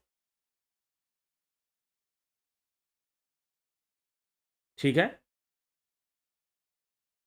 उनके साधक जन, उनके जो अनुयायी थे, उनसे पूछते कि गुरुजी आप बताओ, आप फलाहार लेते हैं, दूध पी के रहते हैं, लेकिन फिर भी इतने स्वस्थ हैं? वो कहते हैं कि सब हो जाता है, सब देवी की कृपा है, सब प्रभु की कृपा है, उनकी शक्ति। लोगों को लगता है भाई कोई सिद्ध पुरुष है, खाते पीते भी नहीं है, फिर भी एकदम तंदुरुस्त है। तो ऐसे ऐसे लोग भरे पड़े हैं। इसीलिए इस तरह की सिद्धियों से प्रभावित होकर हमें गुरु निर्धारण करना चाहिए, हमें बचना चाहिए, समझना चाहिए बातों को, तभी जाकर हम अपना कल्याण कर पाएंगे। और गोस्वामी तुलसीदास जी, ये कथा प्रताप भानु की कथा रामचरितमानस में है, लेकिन मैंने कभी किसी कथावाचक को सुनाते हुए नहीं देखा कि वो प्रताप भानु की भी कथा सुनाते हैं। तो चलिए कोई बात नहीं, तो गोस्वामी तुलसीदास जी ने कथा सुनाई, और यही प्रताप भानु ढोंगी गुरु के चक्कर में पड़ने के कारण, ढोंगी गुरु के चक्कर में पड़ने के कारण प्रताप भानु राक्षस बना। अगले जन्म में उसका छोटा भाई कुंभकर्ण वो रावण बना, और जो उसका मंत्री था वो उसका सौतेला भाई विभीषण बन के जन्म लेता है। ऐसे कथा आती है। ठीक है, तो हमें इस प्रकार से विचार करते हुए समझना चाहिए, और गुरु धारण करने में भी, अब मेरे कहने का यह भी अर्थ नहीं है कि जिसने वेश धारण किया है वो गुरु नहीं हो सकता है गुरु हो। आप वेश को मत देखिए, आप ज्ञान को देखिए, आप ज्ञान को देखिए, आप वेश को मत देखिए। इसीलिए हमने साधु शब्द, गुरु शब्द इतना हल्का बना दिया है। एक तो जो शत्रु हैं हमारे संस्कृति के, हमारे देश के, उनको मौका मिल जाता है, और दूसरा कुछ अपने आचरण से साधुओं ने अब इस तरह से ऐसा हो गया, वो साधु है नहीं, लेकिन वेश का प्रताप है, वेश का ही प्रताप है। यहां पर लिखा गया पाखंडी गुरुओं का प्रताप, पाखंडी गुरुओं की चाल नहीं लिखी मैंने, यहां पर प्रताप है उनका, उनकी प्रसिद्धि, उनका बल है, उनकी शक्ति है, उनका टैलेंट है कि वो वेश धारण कर कर लोगों को अपना गुलाम बना लेते हैं, बड़ी बड़ी बातें फेंक कर, बड़ी बड़ी बातें फेंक करके। इसीलिए ज्ञान को धारण कीजिए, ज्ञान पर फोकस रहेगा, और पहले तो सही तरीके से समझिए कि ज्ञान के विषय में हमारे शास्त्र कहते क्या क्या है। नहीं तो कोई ब्रह्म ज्ञान तो कोई कुछ दे रहा है, और पता नहीं ब्रह्म ज्ञान मिल भी रहा है लोगों को, नहीं मिल रहा है, कुछ और ही मिल रहा है। प्रमाणित करो, शास्त्र चर्चा होनी चाहिए। कोई एक श्लोक उठा लिए नहीं, पूरी गीता का श्लोक पर चर्चा होनी चाहिए। विवेक चूड़ामणि से कोई एक श्लोक उठाकर बोल दे कि नहीं हम ये ब्रह्म ज्ञान, जी नहीं, पूरा विवेक चूड़ामणि पढ़ो, क्या निष्कर्ष निकलता है फिर प्रमाणित करो। तो ये बहुत सारी ऐसी छोटी-मोटी बातें हैं, इसीलिए हमें ऐसा ना सोचकर अगर सही ज्ञान प्राप्त करना चाहते हैं, तो ज्ञान प्राप्त करें और अपनी साधना करें। जैसे आदि गुरु शंकराचार्य विवेक चूड़ामणि में अपने शिष्य को भेज देते, जाओ भैया, तुमको मैंने ज्ञान दिया, हुआ, अब जाओ तुम अपने रास्ते, मैं अपने रास्ते। ठीक है? लेकिन नहीं, अब गुरु जी को चाहिए ऐसे चेले जो उनके लिए झंडा उठाएँ, जो उनके लिए यात्राएँ निकालें, जो उनके लिए उनको खूब दान दक्षिणा हमेशा ज़िंदगी भर देते रहें। तो वो जाने के लिए शिष्य को क्यों बोलेंगे फिर? ये भी हो जाता है फिर। चलिए, कोई बात नहीं, चल रहा है, आँखें खोलने की ज़रूरत है, समझने की आवश्यकता है। जितना हम समझेंगे, उतना हमारे लिए अच्छा होगा। तो समझने की आवश्यकता है, आँखों को खोलने की आवश्यकता है। आँखें खुल गई, बस उतना ही पर्याप्त है। उतना ही पर्याप्त है। तो ये सब बस मैं यही यहाँ पर करने आया हूँ। कई लोग मुझे भी गुरु जी कहते हैं, लेकिन मैं गुरु पद पर आसीन हूँ। कोई मठाधीश बन जाऊँ, कोई आश्रम का वो बन जाऊँ, कोई कल्ट का मुखिया बन जाऊँ, ऐसी कोई लालसा या ऐसा कोई उद्देश्य नहीं है। लेकिन हाँ, शास्त्रों का सत्य और समाज के लिए उसके माध्यम से कुछ हो सकता है, तो वो ज़रूर हो जाए। तो ज़रूर ही आप इसको समझें, सीखें और इसको विचार करने का तथ्य है। कोई अब तो प्रारब्ध सब किसी को फँसना ही होगा तो शायद फँस ही जाएगा। लेकिन फिर भी विचार करना चाहिए हमें, मननशील होना चाहिए, चिंतनशील होना चाहिए इस विषय में भी। तो चलिए, कल हम रावण की कथा सुनेंगे, रावण की कठोर तपस्या की कहानी हम सुनेंगे। चलिए, आगे चलते हैं। आपके कमेंट्स भी देख लेते हैं, क्या-क्या आपने बोला है। जगत नारायण जी, बहुत-बहुत अभिनंदन है आपका। विक्रम सिंह जी, बिमला शाह जी, राजू पाल जी, अजित खास जी और कल्पना बागड़े जी, अवनी प्रधान, सविता नायक, उषा श्रीवास्तव, गौरव यश सेठ, बिसलाल बहोदर सिंह जी, विनोद के सूद, एके त्यागी, शंकर प्रसाद, ओम तत्सत, जय श्री राम। आजकल तो सभी गुरु बड़े आश्रम चलाते हैं और बहुत बढ़िया तरीके से बात करते हैं, भाषण भाषण भी देते हैं। तो कैसे पहचानें कि वो सच्चे हैं कि झूठे हैं? ज्ञान पे नज़र रखिए, ये पूरी कहानी सुनाई गई। चमत्कारों पे मत ध्यान दीजिए कि उन्होंने ये चमत्कार कर दिया, वो ऐसे कर सकते हैं, वैसे कर सकते हैं, मत फ़ोकस कीजिए। सबको साधारण मनुष्य समझिए और किसी चमत्कार को सत्य मत मानिए, चाहे कितने भी शिष्य दिखा रहे हों। रेयर लोगों के साथ होता है, लेकिन बातों को अनाउंसमेंट खूब किया जाता है, फैलाया खूब जाता है और किसी के साथ नहीं हुआ तो बेटा तेरे पूरे पिछले कर्म अच्छे नहीं है। अरे जब कर्मों से ही होना है तो गुरु कृपा किस काम की? बता दो फिर, अगर कर्मों से ही सब होना है तो। ठीक, तो जब जिस शिष्य पे कृपा नहीं हुई उसको आपने कह दिया कि भाई तुम्हारे पिछले जन्मों के अच्छे पुण्य नहीं है, इसलिए गुरु कृपा तुम्हें नहीं मिल रही है। मतलब कर्मों से गुरु कृपा कम ताकतवर हुई फिर तो। कम ताकतवर हुई ना फिर तो कर्मों से, कर्म ज़्यादा ताकतवर हो गए गुरु कृपा से, ये मानना पड़ेगा फिर। बहुत तरह की बातें हैं, ठीक है? ये चीज़ है। इतने बड़े-बड़े आश्रम हैं, इतने लाखों की संख्या में लोग हैं, क्या उनके जो शिष्य हैं, उनके शिष्य समुदाय जो भी हैं, क्या उनके शिष्य समुदाय में किसी की मृत्यु नहीं होती? क्या कोई एक्सीडेंट से नहीं मरता? क्या किसी की हत्या नहीं होती? क्या किसी को बीमारी नहीं होती? आप जाके पता करो, लेकिन उस वो बातें आपको पता नहीं चलेंगी। कहीं पर किसी के साथ कोई चमत्कार हो गया, तो उसको बता दिया जाएगा, अरे गुरु जी ने कृपा कर दी, गुरु जी ने कृपा कर दी, गुरु जी ने ये कर दिया, गुरु जी ने वो कर दिया। और आदमी भी मानने को तैयार होता है, आदमी मानसिक गुलाम बनना चाहता है, वो चाहता है कि जीवन में कोई ऐसा मिल जाए कि जो चुटकी बजाने से हमारा काम कर दे। समस्या यहाँ पर है, हम ऐसे लगे रहते हैं कि हमें लगता है कि हम इस तरह से सब कुछ कर लेंगे। कोई ऐसे बाबा जी मिल गए, कोई ऐसे सिद्ध पुरुष मिल गए, तो नहीं। तो सच्चा गुरु है, आपको कर्म का सिद्धांत बताएगा। मीमांसा शास्त्र जो कहती है, कोई देवता, कोई भगवान, कोई ईश्वर, कोई गुरु तुम्हारे कर्मों के फल से रोक नहीं पाएगा। कितने लोग मीमांसा का अध्ययन करते हैं, वेदांत तो फिर भी लोग पढ़ते हैं, लेकिन मीमांसा नहीं पढ़ते। ठीक है? लेकिन मीमांसा की विचारधारा यही है, कर्म की सत्ता मानी गई है। ना ब्रह्म की सत्ता को स्वीकार किया है, ना किसी ईश्वर की सत्ता को, ना आत्मा परमात्मा की बातें, कर्म की बातें और कर्म की सत्ता।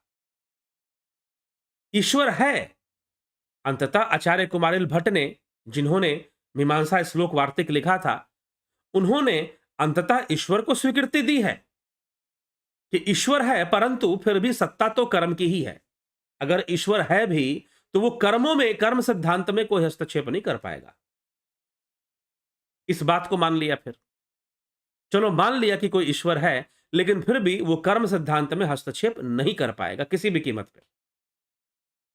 इस तरह की बातें, तो इस तरह की कई बातें हैं, लेकिन जो लोग हैं वो इस तरह से फंसते जाते हैं, उलझते जाते हैं और कहीं ना कहीं कुछ चमत्कार हो जाएगा, कोई कुछ कर देगा और बड़ी बड़ी बातों पर विश्वास कर लेते हैं कि भाई हाँ, गुरु जी ऐसे रहे होंगे, ऐसे किया होगा, देख के लगता है अरे दाढ़ी बाल इतने बड़े बड़े। अब दाढ़ी बाल बढ़ा लो ना तो फिर माथा अपने आप चमकना शुरू हो जा कर देता है, क्योंकि बीच में यही सफेद सफेद दिखता है। कुछ लोग कहते हैं माथे पे बड़ा चमक है, गालों पे चमक है, अच्छा खाना पीना खाएंगे, ड्राई फ्रूट्स खाएंगे तो गालों पे चमक तो आ ही जाएगी, क्यों नहीं आएगी। माथा चमक रहा है, अब दाढ़ी बाल बढ़ा लिए, दाढ़ी बाल तो काले काले, तो फिर माथा तो चमकेगा ही, सफेद सफेद दिखेगा। अब रामकृष्ण परमहंस के पास जब विवेकानंद पहुंचे तो दाढ़ी बाल थी, ऐसा लगता था जैसे आदमी विक्षिप्त में। विवेकानंद ने खुद लिखा है कि रामकृष्ण परमहंस से पहली बार जब वो मिले तो उनको बिल्कुल नहीं लगा कि ये कोई सिद्ध पुरुष होगा। उनको लगा कि बस ऐसे ही कोई आदमी लगता है, बड़ा विचित्र सा प्राणी दिख रहा है ये तो। विवेकानंद को बहुत दिनों तक यही सब लगता रहा, बहुत दिनों तक, एक दिन नहीं, बहुत दिनों तक। बहुत समय बीत जाने के बाद, बहुत समय बीत जाने के बाद जब उन्होंने देखा कि ठाकुर बोलते हैं तो लगातार 3-3 4-4 घंटे बोलते हैं, और कभी उनको गले का कैंसर था, बोल नहीं पाते, डॉक्टर ने कह दिया था ये बोल नहीं सकते, लेकिन फिर भी बोलते थे। कभी कभी लगता है कि इनको कोई बीमारी नहीं है, और कभी कभी लगता है कि ये बिल्कुल बीमार हैं, अभी ही मर जाएंगे, शायद कल ही मर जाएंगे क्या, ऐसा ऐसा लगता था।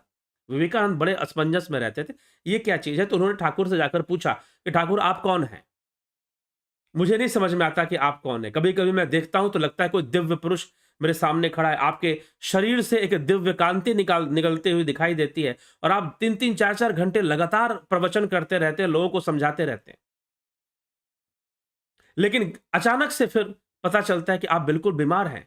और ऐसे ही कोई भक्त आ गया, कोई प्रश्न करने आपसे आ गया, आप उसको समझाने के लिए फिर से बैठ जाते हैं, आपके मुंह से आवाज भी नहीं निकलती है, आप कहते हैं कि मेरे गले में दर्द हो रहा है, लेकिन फिर भी 3-3 4-4 घंटे कैसे बोल लेते हैं, मुझे समझ में नहीं आता। मैं आपके रूप को देखकर बड़ा भ्रम हो रहा है, मुझे अजीब सी स्थिति बन रही है। तो ठाकुर ने धीरे से नरेंद्र के कान में कहा, जय रामा जय कृष्ण सई आमी रामकृष्णाश। तो स्वामी विवेकानंद को लगा कि भाई ये क्या बात हुई, ये क्या कह रहे हैं। उस समय भी वो बात समझ में नहीं आई। देह त्यागने के बाद, ठाकुर के देह त्यागने के बाद जब वो प्रचार अभियान में निकले और जो चमत्कारी घटनाएं उनके साथ घटने लगी, तब उनको पता चला कि मैं किसके साथ जुड़ा था। जब रामकृष्ण परमहंस देह त्याग चुके थे तब उनको पता चला कि मुझे मिला कौन था। यह अति साधारण दिखने वाला व्यक्ति कितना महान था, वे विवेकानंद को, नरेंद्रनाथ दत्त को, रामकृष्ण परमहंस के जीते जी कभी समझ में नहीं आया। हमेशा संशय की अवस्था में वो रहते थे कि भाई ये सही है गलत है, कैसे हैं। कई बार तो वो रामकृष्ण परमहंस के पास जो है पैसे छोड़ देते थे, देखते हैं उठाते हैं कि नहीं, चोरी करते हैं कि नहीं, धन से इनका मोह है कि नहीं। इस तरह से नरेंद्रनाथ दत्त, स्वामी विवेकानंद ने कई बार गुरु की परीक्षा ली, फिर भी अंत तक उनको लगा कि हाँ ठीक है, बहुत पहुंचे हुए साधु हैं और हमें भी इन्होंने साधना सिखाई है, लेकिन ये कोई दिव्य पुरुष हैं या अवतारी पुरुष है, ये उनको कभी समझ में नहीं आया। लेकिन जब उन्होंने देह त्याग दिया और उसके बाद जब वो धर्म प्रचार के अभियान में लग जाते हैं, तो उनको धीरे धीरे समझ में आता है कि मेरा गुरु कौन था, कोई साधारण व्यक्ति नहीं था। तो ज्यादातर लोगों के साथ ऐसा ही होता है कि कभी कोई ऐसे महापुरुष धरती पे आते हैं, उनके जाने के बाद लोगों को लगता है कि हम किसी महापुरुष से जुड़े थे। तो अति साधारण व्यवहार था रामकृष्ण परमहंस का। तो इसीलिए हमें इन सब बातों पर थोड़ा सा गौर करना है, ज्ञान पर ध्यान देना है, साधना पर ध्यान देना है। बहुत चमकीली बातें और चमत्कार की बातों पर ज्यादा हमें ध्यान नहीं देना है। भीड़ इकट्ठा हो जाता है उससे सही बात है, लेकिन फिर भी बचने की कोशिश करनी है।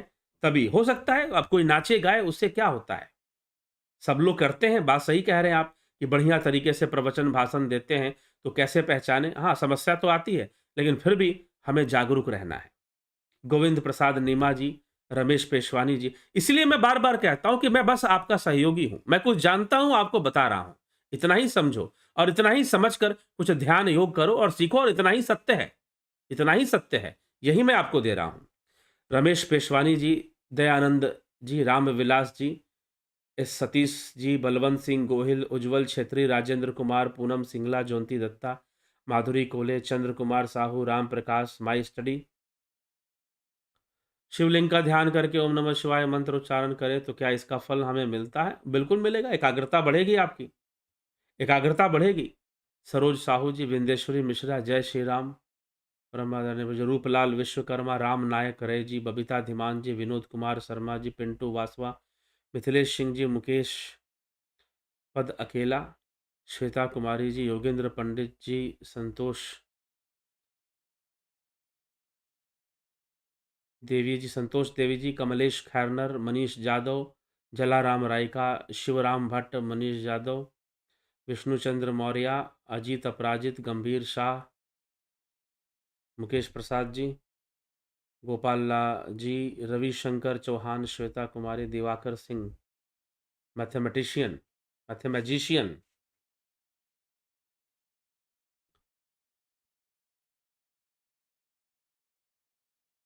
से संपर्क करें। ज्ञान ध्यान में तुम्हारा पूरा मदस्तिक दफा चथ कर दिया है। अच्छा, चलो जी, ठीक है।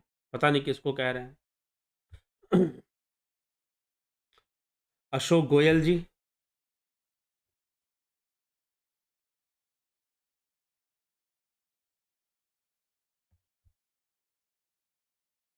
अशोक श्रीवास जी, जय श्री राम। क्या देवी देवताओं को उनके नाम से नमन करना चाहिए या जय श्री राम कहने से उनका नमन हो जाता है? नमन कर सकते हैं देवी देवताओं को, ठीक है, उसमें क्या है? वो तो कल चर्चा हुई थी, कल सुन लीजिए और उससे समझ लीजिए। राधे कृष्ण, मनीष जादव, अशोक गोयल, बिशु कुचाडिया जी, हेमंत वानखड़े जी। Offering to Devas in Shloka 11, 12 and 13 of chapter 3 of Bhagavad Gita. My question is which Devas he is referring to if they are not in existence in our view? तो भगवत गीता का ये विषय है, आप प्लेलिस्ट में जाइए, उसमें ये चर्चा आप देखिए, ठीक है। गीता की जब ये चर्चा हो गई तो भगवान ने जो देवताओं का, उन्होंने देवताओं की पूजा स्वर्ग प्राप्ति और संसार की उपलब्धि के लिए ही बताया है भगवान कृष्ण ने, ठीक, उसी उद्देश्य से और लोक संग्रह के उद्देश्य से, लोक संग्रह के उद्देश्य से भी भगवान कृष्ण ने देव पूजा यज्ञ आदि क्रियाएं करती रहनी चाहिए,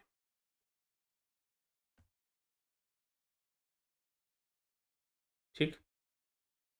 तो 11, 12, 13, अब गीता मेरे सामने इस समय रखी नहीं है कि मैं आपको एग्जैक्टली उसमें क्या लिखा है आपको बताऊं, ठीक है, बताया जाएगा भविष्य में।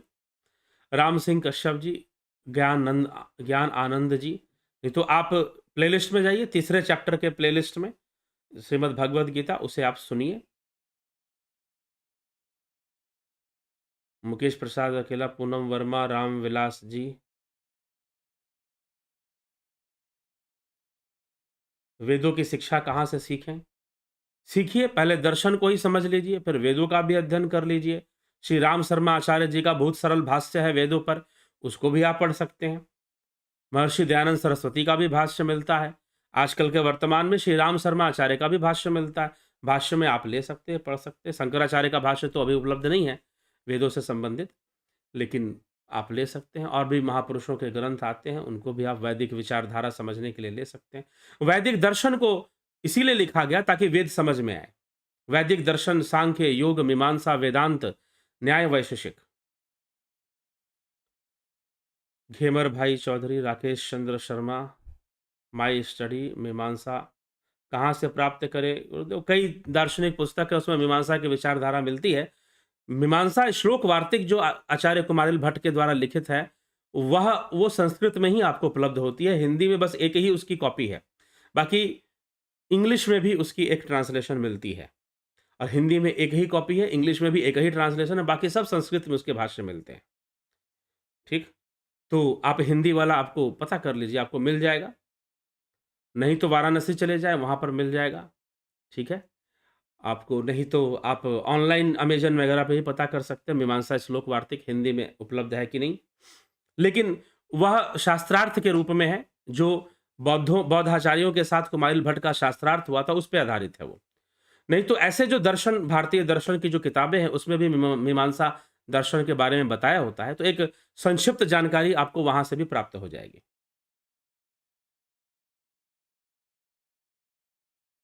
आचार्य रजनीश के बारे में आपके विचार जानना चाहते हैं? नहीं, अभी समय है कि मैं आपको इसके बारे में विचार दूँ, ठीक है?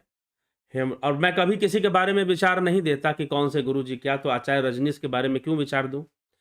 हेमराज बैरवा जी, बहुत-बहुत अभिनंदन है आप सभी का। इसी के साथ विराम देंगे और जो है कल फिर मिलते हैं। यही कथा आगे बढ़ेगी, रामचरितमानस पे चर्चा चल रही है, तो वही कथा आगे बढ़ेगी और ये आज भी रामचरितमानस की कथा हुई है, तो कल भी रामचरितमानस पे ही चर्चा आगे बढ़ेगी और रावण की कथा, रावण ने कैसे कठोर तपस्या की और उसे वरदान मिले, कैसे वरदान मिले, ये सारी कथा आएगी। ठीक है? चलिए बहुत-बहुत आभार आप सभी का। और ध्यान योग का कोर्स 14 मार्च से शुरू होगा। ज्वाइन करना चाहते हैं, संपर्क करिए। ध्यान योग और प्राकृतिक चिकित्सा दोनों के लिए।